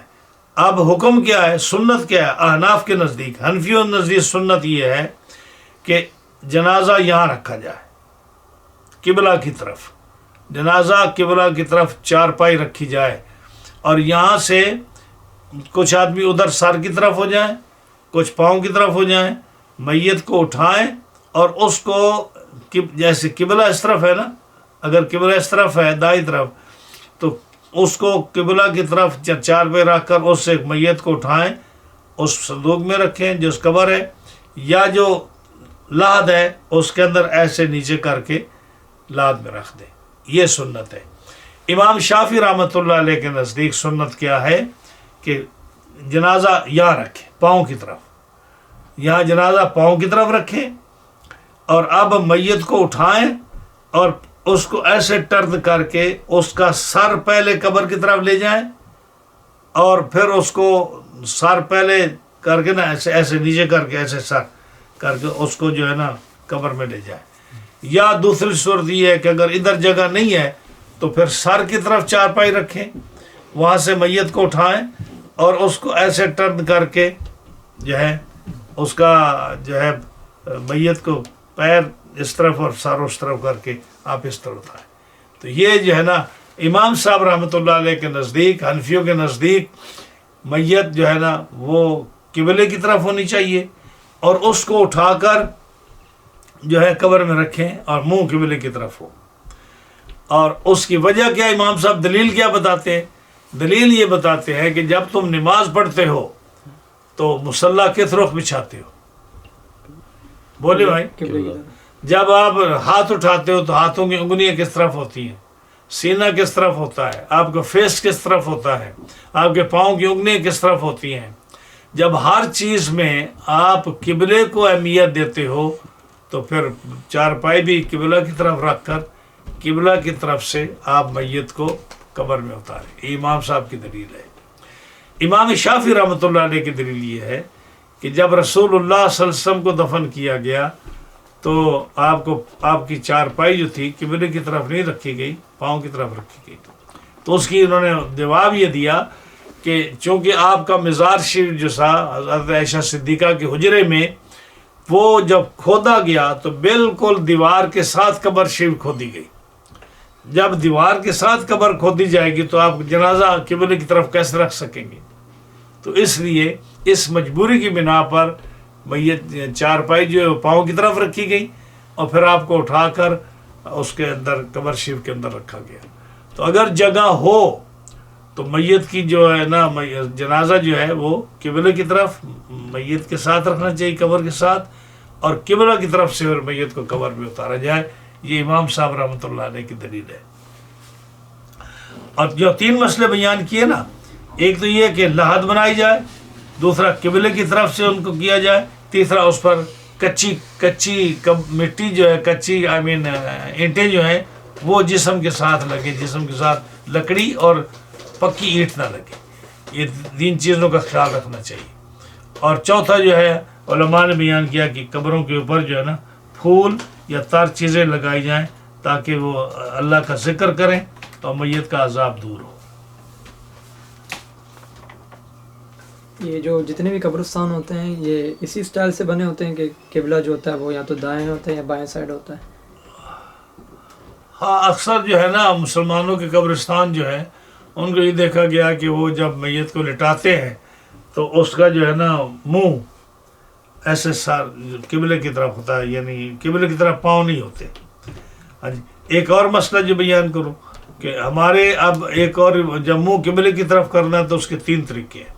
ایک طریقہ یہ ہے جو ہمارے پاکستان میں رائج ہے، جس کی جو ہم یہاں بھی فالو کرتے ہیں، کہ میت کو لٹاتے ہیں پشت پر اور منہ اس کا جو ہے نا قبلے کی طرف کر دیتے ہیں. اس لیے حکم ہے کہ جب آدمی فوت ہو اس کا جسم تازہ ہوتا ہے، اور اس وقت جو ہے سب سے پہلا حکم کیا ہے کہ جو بھی آدمی مرنے والے کے پاس اس کا عزیز و اقارب میں سے جس کو مسئلے کا پتہ ہونا چاہیے کہ سب سے پہلے اس کی آنکھیں بند کرے، اس کا منہ بند کرے، یہاں کپڑا لگا کے اس کے سر کے ساتھ کہ اس کا منہ بند ہو جائے، آنکھیں بند کرے، اور اس کے ہاتھ جو ہے بالکل جسم کے ساتھ ایسے لمبے بچھا دے، اور اس کے پاؤں جو ہے بالکل سیدھے کر کے اس کے انگوٹھے دونوں جو ہے نا آپس میں باندھ دے. تو اس کا فائدہ کیا ہوگا کہ کچھ دیر کے بعد جب اس کی میت کا جسم سخت ہو جائے گا تو نہ آپ اس کا منہ بند کر سکیں گے، نہ اس کی آنکھیں بند کر سکیں گے، نہ اس کے ہاتھ آپ لمبے کر سکیں گے، نہ اس کے پاؤں جو ہے نا آپ ان کو کلوز کر سکیں گے. تو ابھی تازہ جسم ہے. بعض اللہ کے بندوں کا تو غسل کے بعد بھی اور دفن کے وقت بھی تازہ جسم رہتا ہے، لیکن اکثر دیکھا گیا ہے کہ جسم اکڑ جاتا ہے. اور خاص کر یہاں جب یہ فریز کرتے ہیں تو ایک تو یہ کہ یہاں عیسائی جو ہے نا، عیسائی ایسا کرتے ہیں کہ جب بھی کوئی آدمی مرتا ہے نا تو وہ اپنے طور پر، چونکہ ان کا طریقہ سکھایا گیا ہے شروع سے، مسلمان ہو یا کوئی، اس کو ایسے ہاتھ باندھ دیتے ہیں، سینے پر ہاتھ باندھ دیتے ہیں. ہاں جی. تو یہ نہیں ہونا چاہیے. مسلمان جب فوت ہو تو میک شور جو بھی آدمی سنے اس بات کو، وہ میت کے ہاتھ بالکل ایسے جسم کے ساتھ لمبے کر دے، منہ بند کرے کپڑے کے ساتھ، تاکہ جب غسل دو تو ایسے منہ کھلا ڈراؤنا منہ نہ بنا رہے. ہاں جی. اس کے منہ بند ہونا چاہیے. اب اگر بند کریں گے آپ تو جب جسم ٹھنڈا ہو جائے گا، سخت ہو جائے گا، تو جہاں ہے وہیں رہے گا. اور اگر وہ منہ کھلا رہ گیا، جسم ٹھنڈا ہو گیا، فریز ہو گیا، تو منہ کھلا ہی رہے گا. جیسے کہ ہم نے دیکھا بہت سارے میت دیکھے ہم نے کہ لوگوں کو جن کا مسئلے کا نہیں پتا، کوئی کیئر کرنے والا نہیں ہے، منہ کھلا ہے، آنکھیں کھلی ہیں، ہاتھ آپ سینے پر ہیں، کبھی آپ نیچے جاتے نہیں ہیں، فریز ہوا جسم ہے، پاؤں جہاں فریز ہو گئے. تو پلیز پیر کے انگوٹھوں کو ایسے باندھ دیں تاکہ جو ہے نا جسم بالکل سیدھا رہے. ہاتھ بالکل لمبے کر دے اور جو ہے نا منہ بند کر دے، آنکھیں بند کریں اور اس کا منہ قبلے کی طرف اس وقت کر دے. اب اگر قبلے کی طرف کریں گے تو فریز ہو جائے گا میت، یا جب جسم سخت ہو جائے گا اس کا چہرہ قبلے کی طرف ہی رہے گا. اور اگر نہیں کریں گے تو قبر میں آپ رکھیں گے تو جہاں اس کا چہرہ ہوگا وہیں ہوگا. تو اس لیے ایک طریقہ یہ ہے کہ پاکستان ہمارے میں یا ہم لوگ جہاں بھی جاتے ہیں، ہم میت کو ایسے پشت کے پار دفن کرتے ہیں، پشت سے نیچے اور منہ قبلے کی طرف. دوسرا ہم نے دیکھا کہ عرب لوگ جو ہیں نا وہ میت کو پہلو کے بار ایسے لٹاتے ہیں، پشت پر نہیں لٹاتے، پہلو پر لٹاتے ہیں. ان کا مقصد کیا کہ پہلو پر لٹائیں گے تو منہ کس طرف ہوگا؟ قبلے کی طرف ہوگا. ہمارا طریقہ اور ہے، ان کا اور ہے. اور ایک اور طریقہ ہم نے سنا ہے، دیکھا نہیں کبھی کیونکہ ہم کسی شیعہ کے جنازے پر گئے نہیں، سنا ہے کہ وہ پیر قبلہ کی طرف کرتے ہیں. اللہ بہتر جانے صحیح ہے یا غلط ہے.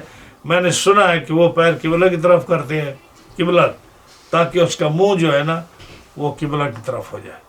جیسے مجھے ایک جنازے پر جو مولوی مکی صاحب ہیں، کوئی اس میں مدینہ پاک میں مولوی مکی صاحب ہیں، دیوبندی، مکہ میں الحدیث، مکہ میں مدینہ پاک نہیں، مکہ میں وہ بیٹھتے ہیں، مکہ میں بیٹھتے ہیں، جی. اس لیے مکی کہتے ہیں. میں نے کہا اگر مکی کے اگر مدینہ میں بیٹھتے ہیں تو ان کو مکہ میں بیٹھنا چاہیے. تو وہ مجھے کسی نے جنازے پر بتایا، چونکہ بہت سارے لوگ حج پر جاتے ہیں یا سعودیہ میں رہتے ہیں، تو ظاہر ہے جس مولوی کو زیادہ سنے ان کے متقد ہو جاتے ہیں. تو مجھے کہنے لگے کہ مکی صاحب یہ کہتے ہیں کہ پاؤں قبلے کی طرف کرنے میں کوئی حرج نہیں، اس لیے کہ پاؤں قبلے کی طرف ہوں گے تو منہ قبلے کی طرف ہوگا. تو میں نے کہا یہ ان کا استدلال ہوگا، ہمارے نزدیک تو اس لیے صحیح نہیں کہ منہ قبلے کی طرف کرنے کے لیے پہلے کیا کریں، پیر قبلے کی طرف کریں. میں نے کہا یہ کون سی کیسی بھونڈی سیاست ہے کہ منہ قبلے کی طرف کرنے کے لیے پہلے پیر قبلے کی طرف کریں پھر منہ ہوگا نا. تو اس سے بہتر نہیں ہے کہ آپ جو ہے نا یا پہلو پر لٹا دیں کہ منہ قبلے کی طرف ہو جائے، یا پشت پر لٹا دیں اور منہ اس کا قبلے کی طرف پھیر لیں، پیر ضرور قبلے کی طرف کر دیں. تو یہ تین باتیں میں نے سنی ہے. تو بہتر میرے نزدیک تو یہی ہے کہ منہ قبلے کی طرف کرنا ہے تو پاؤں قبلے کی طرف نہ کریں، بے ادبی ہے اس میں. ہاں جی آپ دیکھ لیں، اگر تو آپ اپنے بچے کی اور بات ہے، بچہ پیدا ہوتا ہے چھوٹا ہوتا ہے تو ماں کو پیر بھی مارتا ہے، ماں خوش ہوتی ہے. لیکن آپ بڑے ہو کر پھر ماں کی طرف پیر کر کے سوئیں، ہاں جی، یا باپ کی طرف پیر کر کے سوئیں، یا اپنے استاد کی طرف پیر کر کے سوئیں، یا کسی بزرگ کی طرف پیر کر کے سوئیں، تو پھر آپ کو اندازہ ہو کہ قبلے کی طرف یا قرآن کی طرف پیر کرنا جائز ہے یا جائز نہیں ہے. کچھ عقل سے بھی کام لینا، سوچیں کہ عقل کیا کہتا ہے. جب باپ کی طرف آپ پیر کرنا مناسب نہیں سمجھتے، ماں کی طرف پیر کرنا مناسب نہیں سمجھتے، بزرگ اور استاد کی طرف پیر کرنا مناسب نہیں سمجھتے، تو کعبے کی طرف اور قرآن کی طرف منہ پیر کرنا کیسے مناسب سمجھتے ہیں. دیکھیں یہ حدیث پاک ہے حضرت عبداللہ بن عباس رضی اللہ تعالیٰ عنہما سے کہ ان النبی صلی اللہ علیہ وسلم داخل قبرا لیلا، آپ صلی اللہ علیہ وسلم ایک دفعہ میت آ گئی اور آپ نے کسی کو قبر میں اتارا رات کے وقت. تو کیا کیا گیا، فَأُسْرِجَ لَهُ سِرَاجٌ، آپ کے لیے روشنی کا انتظام کیا گیا، یعنی رات تھی نا، روشنی کا انتظام کیا گیا. تو آپ نے کیا، فَأَخَذَهُ مِنْ قِبَلِ الْقِبْلَةِ، آپ نے اس آدمی کو قبلہ کی طرف سے پکڑ کر اس کو اس میں لٹایا. تو قبلہ کی طرف سے لٹانا. پھر آپ نے اس کو یہ فرمایا، رحمک اللہ، اے مرحوم اللہ تیرے اوپر رحمت فرمائے، ان کنت لأواہا، مجھے پتا ہے کہ تو اللہ کے خوف سے بہت زیادہ روتا تھا اور اللہ کی عبادت کے وقت اللہ کے خوف سے بہت زیادہ تو رویا کرتا تھا، اور جو ہے بڑا اچھا، بڑی اچھی نیکیاں کیا کرتا تھا، بڑا نرم دل تھا، اور طلّاع القرآن اور طلّاع للقرآن، اور قرآن کا بہت قرأت کیا کرتا تھا. یہ آپ نے گواہی دی اس کے لیے، لیکن آپ نے اس کو قبلہ کی طرف سے اتارا. تو یہ جو اختلاف تھا میں نے آپ کو بتا دیا کہ میت کو قبر میں کیسے اتارے. میت کی قبر کچی ہو، اور جو ہے نا اس کے لیے لحد بنانا آناف کے نزدیک سنت ہے، اور شوافی کے نزدیک اس کی صندوق بنانا یہ سنت ہے. باقی یہ ساری حدیثیں جو ہیں حضرت عبداللہ بن عباس سے فرمایا، اللحد لنا، لحد ہمارے لیے یعنی مسلمانوں کے لیے ہے، اور والشق لغیرنا، اور صندوقچی قبر غیروں کے لیے. یعنی اگر پکی زمین ہو جس میں آپ لحد بنا سکتے ہیں تو نبی کریم علیہ السلام کے یہ فرمان کہ لحد ہم مسلمانوں کے لیے سنت ہے، اور شک جو ہے صندوقچی قبر یہ یہودیوں کے لیے، وہ نہیں کیا کرتے تھے. تو یہ حدیث بھی ہے. لیکن اگر کچی جگہ ہو تو پھر کوئی حرج نہیں، پھر لحد یا صندوقچی قبر جو بھی ہو یہ ساری جائز ہے. اور دلیلیں ہیں بہت ساری، لیکن چلے آگے، میں نے مختصر عرض کر دیا. ابو حنیفة رضی اللہ تعالی عنہ عن علقمة عن رجل عن سعد بن عبادة رضی اللہ تعالی عنہ قال قال رسول الله صلی اللہ علیہ وسلم اذا وضع المؤمن في قبره اتاه الملك فاجلسه فقال من ربك فقال الله قال ومن نبيك قال محمد صلی اللہ علیہ وسلم قال وما دينك قال الاسلام قال فيفسح له في قبره ويرى مقعده من الجنة فإذا كان كافرا أجلس الملك فقال من ربك فقال ها لا أدري كالمضل شيئا فيقول من نبيك فيقول ها لا أدري كالمضل شيئا فيقال ما دينك فيقول ها لا أدري كالمضل شيئا فيضيق عليه قبره ويرى مقعد من النار فيضربه ضربة يسمعه كل شيء إلا الثقلين الجن والإنس ثم قرأ رسول الله صلى الله عليه وسلم يثبت الله الذين آمنوا بالقول الثابت في الحياة الدنيا وفي الآخرة ويذل الله الظالمين ويفعل الله ما يشاء. اب جو ہے نا اس حدیث پاک میں امام صاحب رحمۃ اللہ علیہ جو ہے یہ ایک مسئلہ اور واضح کرنا چاہتے ہیں یہ حدیث پاک ہے قبر کے عذاب اور ثواب کے بارے میں. بہت سارے لوگ جو ہیں نا وہ قبر کے عذاب و ثواب کے منکر ہیں. کہ آدمی مر گیا تو مر گیا، اس کے بعد اس کا کوئی وجود نہیں، کچھ بھی نہیں. جیسے سر سید احمد خان، یہ کتنا مشہور آدمی ہے. یہ میں نے سنا ہے کہ کسی بہت بڑے عالم کا بیٹا ہے. ہاں جی، لیکن عالم کے بیٹے کو آپ کیا کریں جب جو ہے نا اللہ ہدایت نہ دے. حضرت ابو عبیدہ ان کا بیٹا تھا مختار سقفی. ابو عبیدہ صحابی رسول کا بیٹا تھا. ابو عبیدہ قبیلہ بن ثقیف سے بڑے عظیم صحابی تھے.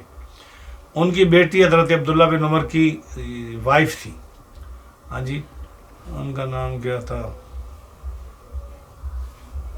صفیہ غالباً، وہ ان کی وائف تھی. اور ابو عبیدہ نام تھا ان کا، ان کے باپ کا. اور ابو مختار سقفی جو تھا جس نے امام حسین کا بدلہ لیا، ہاں، اور لاکھوں آدمیوں کو مارا، وہ جو تھا وہ ان کا بیٹا تھا.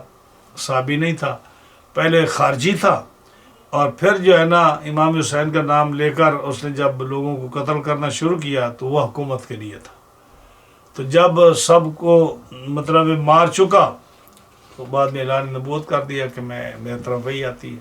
تو صحابی رسول کا بیٹے ہونے کا کیا فائدہ ان کو.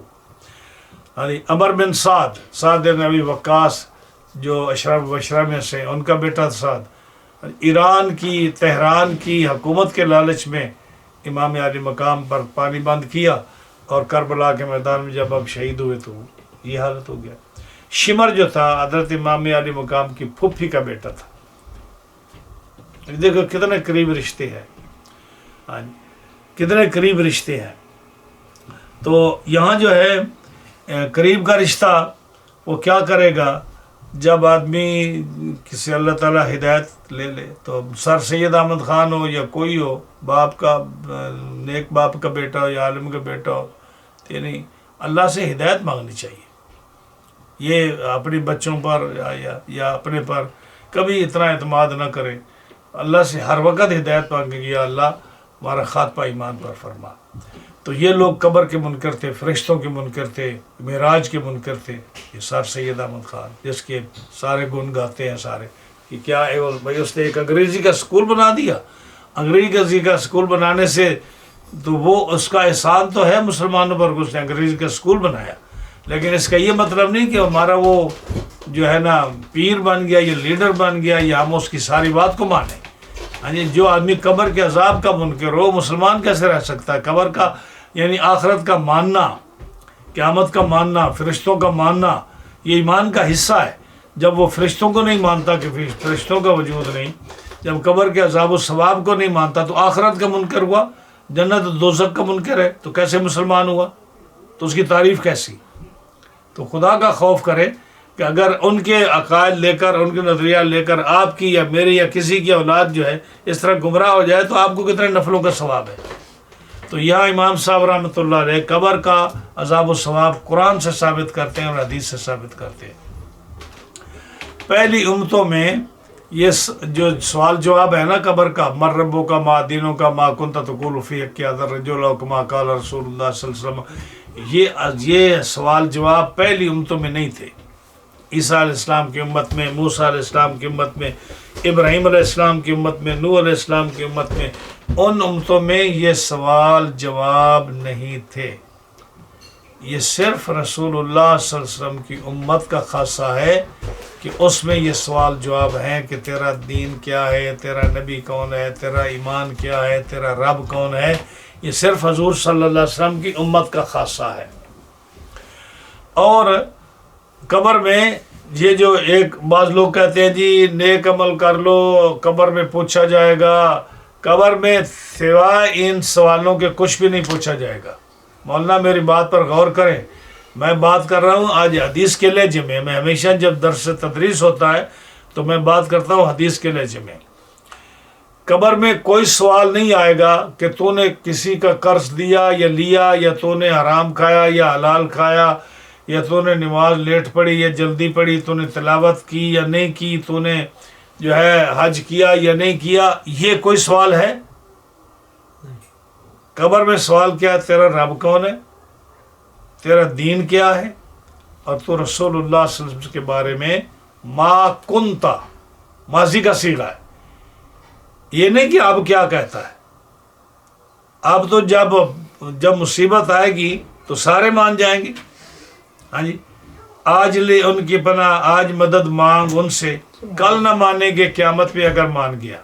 قیامت میں تو سارے کافر نہیں کہیں گے۔ کتنی تفسیر سنی آپ نے، یا اللہ میں واپس بھیج، میں تو گواہی دیتا ہوں اس بات کی کہ میں پہلے سے زیادہ نیک بن کے آ جاؤں گا۔ رب بھیجے گا؟ نہیں بھیجے گا نا۔ تو یہ ایک دفعہ جو زندگی ملی ہے نا، اس سے سیکھ۔ تو قرآن جو حدیث پاک میں آتا ہے نا، ما کنتا تقول، تیسرا سوال یہ کہ دنیا میں کیا کہا کرتا تھا، ماضی ما کنتا، کیا کہا کرتا تھا اس شخص کے بارے میں۔ تو یہ سوال، 3 سوال، اور یہ عقائد کے سوال ہے۔ اس لیے ہم زور کیا دیتے ہیں کہ عقیدہ صحیح رکھو۔ یہ پچھلے حدیث گزری کہ آدمی جتنا مرضی گناہ گار ہو، بیٹا فوت ہوا ہے نابالغ تو بخشا جائے گا، ہے نا۔ بندے نے گواہی دے دی کہ یار یہ بڑا نیک آدمی تھا، تو جتنے عیب ہیں سارے چھپا دیے جائیں گے، بخشش ہو جائے گی۔ لیکن اگر عقیدہ صحیح نہیں تو چھوٹا بچے کا مرنے کا فائدہ ہوگا؟ اگر عقیدہ صحیح نہیں تو لوگ لاکھ گواہی دیں کہ یہ آدمی نیک تھا، ہاں جی، یہ ایماندار کے لیے۔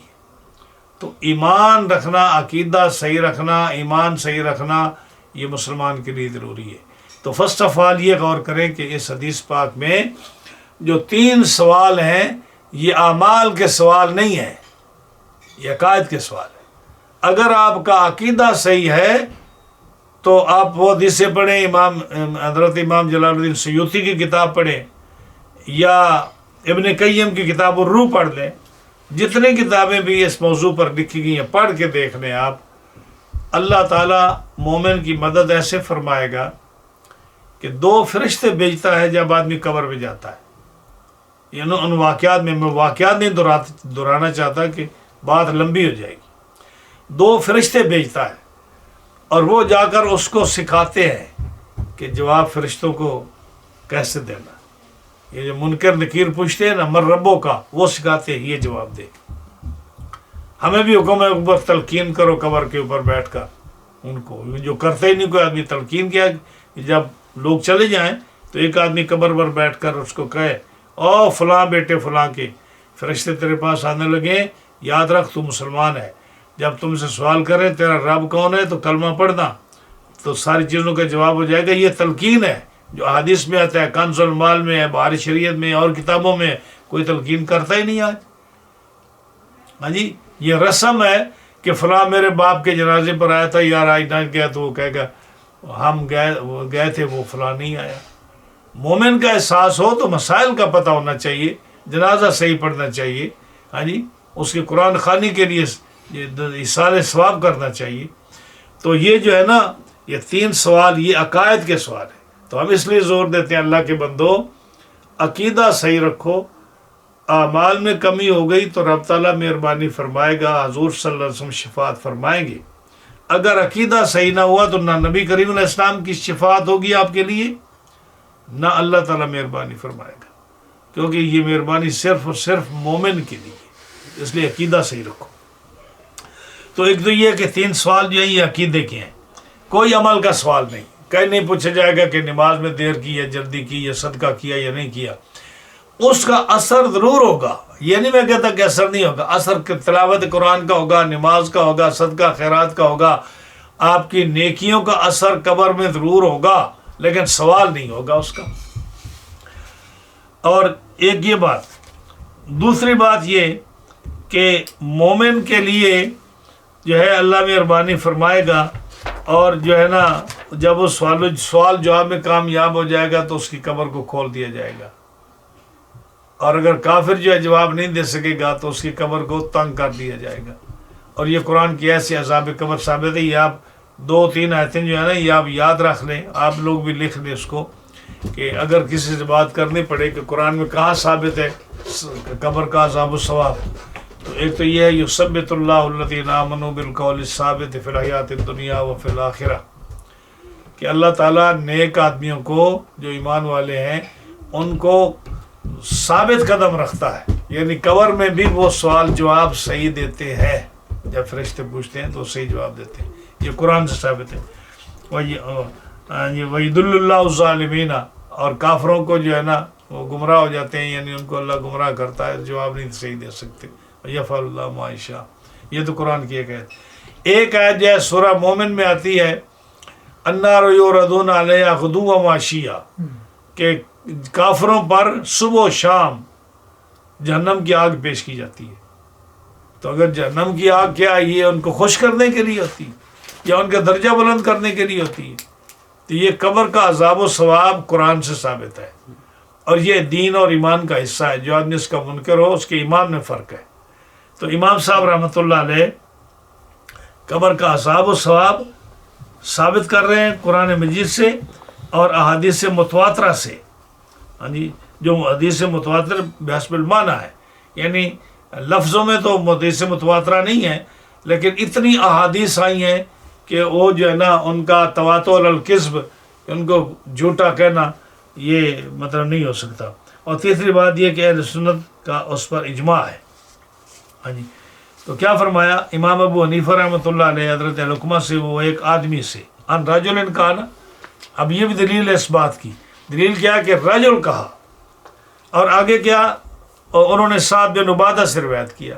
یہ رجل جو ہے اب مبہم لفظ ہے ایک بندے سے، تو ایک بندہ جب صحابی ہو تو صحابی کی شان ہے کہ صحابی چاہے مبہم ہو، نام نہ پتا ہو، قبیلہ نہ پتا ہو کہ کون آدمی ہے، لیکن یہ پتا ہو کہ ہے صحابی، تو آپ آنکھیں بند کر کے اس پر یقین کر لیں کہ روایت میں سارے صحابی عادل ہیں، کوئی بھی جو ہے رسول اللہ صلی اللہ علیہ وسلم پر جھوٹ نہیں بولے گا۔ تو یہ جو ہے نا، یہ شرح میں یہ لکھا ہے علماء نے کہ حضرت یہ صحابی رجل سے مراد کون؟ حضرت برات ہے، حضرت صحابی۔ تو کہا لو لم یفسر ایسن، یا اگرچہ نہیں بتایا گیا کہ یہ کون تھے، رجل سے مراد کون ہے، تو لم یضر، کوئی نقصان نہیں دیتا اس بات کا۔ کیوں؟ لأنہ سرّ فی الروایت انہ صحابی، کہ جو اس کی وضاحت ہے نا بعض حدیثوں میں، یہ اس سے مراد کون ہے؟ فرمایا صحابی ہیں۔ والصحابۃ کلہم عدول الروایات، اور صحابی کا نام آ جائے کسی روایت میں، نام کا پتہ ہو نہ ہو، قبیلے کا پتہ ہو نہ ہو، پتہ ہو کہ ہے صحابی، تو کوئی فرق نہیں پڑتا نام ہو یا نہ ہو، سارے صحابی حدیث کے معاملے میں عادل ہیں، کوئی بھی رسول اللہ پر جھوٹ نہیں بول سکتا۔ تو اس لیے رجل کا لفظ آ جائے نا، یہ نہ سوچنا کہ جی یہ پتہ نہیں کون تھا، ایز لانگ وہ صحابی تھا تو اس کی بات آپ کو ماننا پڑے گی۔ یہ ان کو شان کیسے ملا؟ یہ نبی کریم علیہ السلام کی زیارت کرنے سے ملا، ان کے زمانے میں آنے سے ملا۔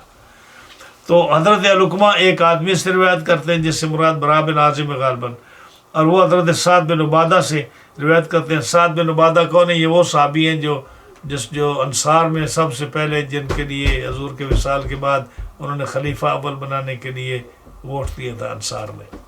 حضرت ابو بکر صدیق کے مقابلے میں جو کینڈیڈیٹ تھے نا، یہ وہ ہیں جن کو حضرت ابو بکر نے پھر کہا کہ حضور کی حدیث ہے الخلافت من قریش، کہ خلافت قریش کے لیے ہوگی۔ یہ قریش نہیں تھے نا، تو حضور کا فرمان سن کر پیچھے ہٹ گئے۔ ورنہ آج کون ہے؟ اب ٹرمپ اور یہ جو بائیڈن ہے، ان میں سے کسی کو کون ہے کہ بیٹھ جائے، چاہے جس کا نام لے لو۔ لیکن وہ دیکھو صحابی رسول تھے ابو بکر صدیق، سعد بن عبادہ کو سارے انصار سپورٹ کر رہے تھے، اور بھی لوگ کر رہے تھے۔ ابو بکر نے یہ کہا کہ میرے مصطفیٰ کا فرمان ہے الخلافت من قریش، اتنا کہا، سارے صحابہ خاموش ہو گئے۔ ابو بکر، اگر ہمارے نبی صلی اللہ علیہ وسلم نے فرمایا کہ خلافت قریش کا حق ہے، تو پھر آپ سے بہتر کون ہو سکتا ہے؟ آپ ہاتھ بڑھائیے، ہم آپ کے ہاتھ پر بیعت کرتے ہیں، تو پھر ہم اپنے کینڈیڈیٹ کو بٹھا دیتے ہیں۔ آج قومیت یہ ہے، کون آدمی بیٹھتا ہے پیچھے، ایک دفعہ کھڑا ہو جائے تو۔ اب زمانے کے حالات کو دیکھ رہے ہیں۔ یہ سعد بن عبادہ وہ ہیں جو بیٹھ گئے تھے۔ قال رسول اللہ صلی اللہ علیہ وسلم، یہ فرماتے ہیں کہ نبی کریم علیہ السلام نے فرمایا اذا وضع المومن فی قبرہ، جب مومن کو قبر میں رکھا جاتا ہے تو مومن سے مراد صالح مومن ہے جس کا عقیدہ صحیح ہو، کیونکہ عقیدہ ہو تو عمل کا دار و مدار ہوتا ہے، ورنہ اگر کافر ہو تو لاکھ حج کرے وہ اس کا حج کا کوئی فائدہ ہے، لاکھ صدقہ دے نماز پڑھے اس کا کوئی فائدہ نہیں اس کو. اس لیے مومن ہو، اور مومن جو ہوتا ہے نا وہ صالح ہی ہوتا ہے، کیونکہ تقوی کے 7 درجے ہیں. ہدی للمتقین جو کہا نا کہ قرآن ہدایت ہے متقین کے لیے، تو متقی کے 7 درجے ہیں. پہلا درجہ کیا ہے کہ جو آدمی اللہ رسول پر ایمان رکھتا ہے، قیامت پر ایمان رکھتا ہے، بس ایمان رکھنے کے ساتھ ہی وہ متقی ہے، یہ پہلا درجہ ہے. اور آخر درجہ انبیاء علیہ السلام کا ہے تقوی میں. تو جب مومن صالح قبر میں رکھا جاتا ہے اس کے بعد فرشتہ آتا ہے، ہاں جی، فاجلسہ اس کو بٹھا دیتا ہے. اب بٹھا دیتا ہے اس کا مطلب ہے کہ اس کے ساتھ روح کا تعلق ہے، ورنہ جسم تو نہیں بیٹھ سکتا، تو روح کا تعلق ہے، بٹھا دیتا اس کو. فقالا، پھر پوچھتا ہے مر ربو کا، تیرا خالق کون ہے، تیرا رب کون ہے؟ ہاں جی، وہ کہتا ہے اللہ. پھر پوچھتا ہے من نبیوں کا، تیرا نبی کون ہے؟ تو فرشتہ کہتا ہے محمد صلی اللہ علیہ وسلم. اگر پہلی امتوں میں ہوتا تو وہ محمد تو نہیں کہیں گے نا، وہ کہے کہ میرا نبی موسیٰ علیہ السلام ہے، عیسیٰ علیہ السلام ہے، ابراہیم علیہ السلام ہے. سمجھے؟ تو یہ سر کہتے ہیں میرا نبی محمد ہے صلی اللہ علیہ وسلم. تو کیا مطلب کہ صرف یہ جو ہے نا سوال و جواب قبر کا یہ صرف امت مصطفیٰ میں ہے، اس سے پہلے کہیں نہیں تھا. پھر پوچھتا ماں دینوں کا، تیرا دین کیا ہے؟ دین اسلام ہے. ہاں جی، اب اس میں وہ بات نہیں ہے جو بخاری میں ہے کہ 3 سوال ہے. تیسرا سوال ہے کہ رسول اللہ صلی اللہ علیہ وسلم کے بارے میں کیا کہتا ہے، یا وہ حدیث جو ہے اور حدیث آئی ہے اسلام تیرا کیا ہے، دین کیا ہے. ہاں جی، کیا دین میرا دینی الاسلام، دین اسلام ہے. قالا، جب یہ تینوں سوالوں کے جواب دے دیتا ہے تو فیفصح لہ فی قبرہ، اسی قبر کو وسیع کر دی جاتی ہے. ہاں جی، وَيُرَى مَقْعَدَهُ مِنَ الْجَنَّةِ، اور وہ اپنا جنت کا ٹھکانہ دیکھ لیتا ہے. اب یہاں جو ہے نا یہ کہا نا کہ اس کی قبر کھول دی جاتی ہے، لیکن نیچے لکھا ہوا ہے کہ زغتا کے بعد، نیچے دیکھا بعد زغتا. زغتا کیا ہے کہ قبر اس کو جو ہے نا اس کو دباتی ہے، قبر اس کو، یہ قبر کا حساب ہے. قبر ایک اپنا حساب بھی لیتی ہے کہ میرے اندر جو آتا ہے نا تو وہ قبر ایسے دباتی ہے کہ ایسے ہڈیاں جو ہے نا ایسے ہو جاتی، پسلیاں جو ہیں دائیں کی بائیں چلی جاتی، بائیں کی دائیں چلی جاتی، اتنا قبر دباتی ہے. اس کے بعد جب یعنی سوال و جواب سے پہلے وہ دبا لیتی ہے، سوال و جواب سے پہلے دبا لیتی ہے. پھر سوال و جواب جب ہوتے ہیں مومن ہوتا ہے تو پھر قبر 70 گز جو ہے نا اس کو وسیع کر دی جاتی ہے، قبر جو ہے نا اس کی وسیع ہو جاتی ہے. اچھا، اگر وہ کافر ہو جو میت ہے تو اس کو بٹھاتے ہیں، پھر فرشتہ بٹھاتا ہے، پوچھتا مر ربوں کا، تیرا رب کون ہے؟ کہتا ہا لا ادری، آئے افسوس آئے افسوس، میں نہیں، مجھے معلوم نہیں. ہاں جی، کل مدل شیئن، جیسے کوئی آدمی کوئی چیز گم کر دے نا تو گم چیز نہیں نہ ملتی تو ہائے کرتا رہتا ہے، گم کو تلاش کرتا ہے. اس کا ایمان گم ہو چکا ہے تو اب یہ تلاش کرتا ہے کہ میں مسلمان ہوتا تو جواب دیتا. تو یہ ہے نا کل فاقد شیئن، جیسے کوئی آدمی کسی چیز کو گم کرتا ہے. پھر وہ فرشتہ پوچھتا ہے من نبیوں کا، تیرا نبی کون ہے؟ تو کہتا ہے ہا لا ادری کل مدل شیئن. اسی طرح کی وہ چیز گم کر کے جیسے آدمی کنفیوز ہوتا ہے تو ہا لا ادری، مجھے معلوم نہیں کہاں ہے کیا ہے. جو لوگ کہتے تھے، مختلف الفاظ آتے ہیں حدیث میں، جیسے لوگ کہتے تھے میں بھی ایسے کہتا تھا، مجھے نہیں معلوم، ہا لا ادری، مجھے معلوم نہیں. پھر مجھے جتنا ماں دینوں کا، تیرا دین کیا ہے؟ تو یہ کہتا ہے ہا لا ادری کل مدل شیئن. ہاں جی، مجھے نہیں پتہ. جب تینوں جواب نہ دیے، مومن کی قبر کو وسیع کر دیا جاتا ہے جواب ملنے کے بعد، اس کی قبر کو فیضیق علیہ قبر، اس کی قبر کو تنگ کر دیا جاتا ہے اور اس کو جہنم کا ٹھکانہ دکھا دیا جاتا ہے. پھر فرشتے اس کو مارتے ہیں، فیضربوا ضربتاً، مارتے ہیں ایسی ضرب مارتے ہیں کہ جس کو ہر شے سنتی ہے مگر الا الثقلین، جن اور انسان نہیں سن سکتے کیونکہ ان پر عذاب قبر ہوتا ہے نا، تو اس لیے ان کو ان کی نظروں سے پوشیدہ ہے۔ اس کے علاوہ جو اللہ کی مخلوق ہے، جتنے جانور ہیں، جتنے پرندے ہیں، جتنے درندے ہیں، یہ جتنے بھی اللہ کی مخلوق ہے، یہ ساری اس کو دیکھتی ہے، فرشتے دیکھتے ہیں، ہاں جی، ساری کائنات دیکھتی ہے، سنتی ہے فرشتوں کے اس مار کو، اس کے رونے کو، اس کے عذاب کو، مگر جن و انس نہیں سن سکتے۔ اس کے بعد پھر ہم نے یہ آیت پڑھی، یثبت اللہ الذین آمنوا بالقول الثابت فی الحیات الدنیا وفی الآخرہ ویضل اللہ الظالمین ویفعل اللہ ما یشاء۔ اب یہ پھر ہم نے یہ آیت پڑھی۔ اب بخاری شریف میں جو ہے نا، یہ آتا ہے کہ جب فرشتے آتے ہیں تو پوچھتے ہیں تیرا رب کون ہے، تیرا دین کیا ہے، اور تیسرا سوال کیا ہوتا ہے کہ اس شخص کے بارے میں، رسول اللہ صلی اللہ علیہ وسلم کے بارے میں تو کیا کہا کرتا تھا۔ ہاں جی، تو گویا کہ تیسرا اسلام کا ہو یا دین کا ہو، تو یا سرکار دو عالم علیہ السلام کا ہو، سوال تین ہی ہوتے ہیں جن کا عقیدہ جو ہے نا، عقیدے سے تعلق ہے۔ ہاں جی، پھر اس کو جو 70 گز اور مومن کی قبر کو وسیع کر دیا جاتا ہے۔ جب مومن کلمہ شہادت پڑھتا ہے تو اس کے بعد اس کی قبر کو کھول دیا جاتا ہے۔ یہ نیچے حدیث جو ہے بالکل اسی کی وضاحت ہے کہ کالے فرشتے آتے ہیں اور وہ پوچھتے ہیں، ہاں جی، جو کسی کی سنتے نہیں ہیں، ہاں جی، نہ سنتے ہیں نہ کوئی دیکھ سکتے ہیں، بس وہ اسی جواب کو سننا چاہتے ہیں جو ان کے ساتھ کیا جائے۔ جی چلو ایک حدیث تو پڑھے نا ابھی۔ ابو حنیفة عن اسماعیل عن ابی صالح عن ہانی رضی اللہ تعالی عنہ عن النبی صلی اللہ علیہ وسلم فی القبر ثلاثا، سؤال عن اللہ تبارک و تعالی ودرجات فی الجنان وقراءة القرآن عند رأسک۔ یہ حدیث پاک جو ہے نا، یہ قبر کی ابتدائی حالت کا ذکر کیا جا رہا ہے کہ قبر کی ابتدائی حالت کیا ہوتی ہے جب میت کو دفن کیا جاتا ہے، اس میں بالکل ابتدائی حالت۔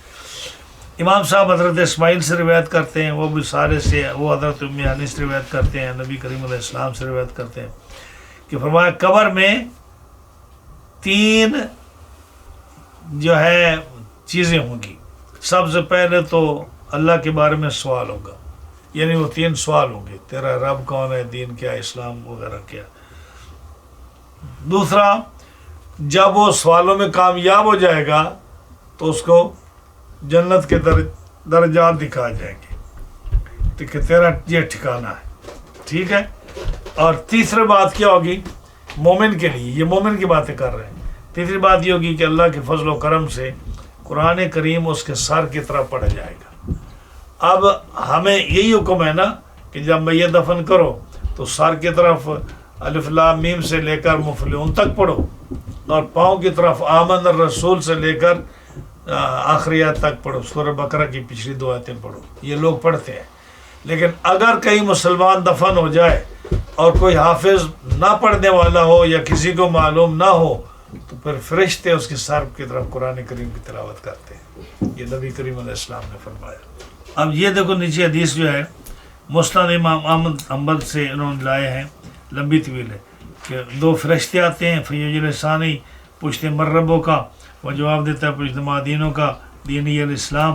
یہ گویا کہ ایک ہی سوال تھا نا دینوں کا، اور جو ہے وہ، اور پھر پوچھتے کہتے ہیں کہ ما ھذا الرجل الذی بعث فیکم، حضور کے بارے میں یعنی یہ سوال ہوگا، تو وہ کہتا ہے ہوا رسول اللہ۔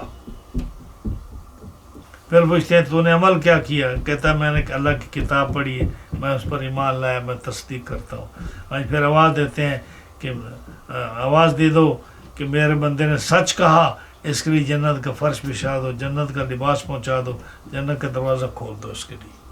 تو یہ بہت ساری حدیثیں اس باب میں آتی ہیں جن کا مضمون ملتا جلتا ہے۔ مطلب یہی ہے کہ 3 سوال ضرور ہوں گے جو ایمان و عقائد کے بارے میں ہے۔ اگر اللہ تعالیٰ مہربانی فرمائے تو پھر جو ہے نا اس کو قبر میں بھی کامیابی ہے، اور اس کی قبر جنت کا باغ بنا دی جاتی ہے۔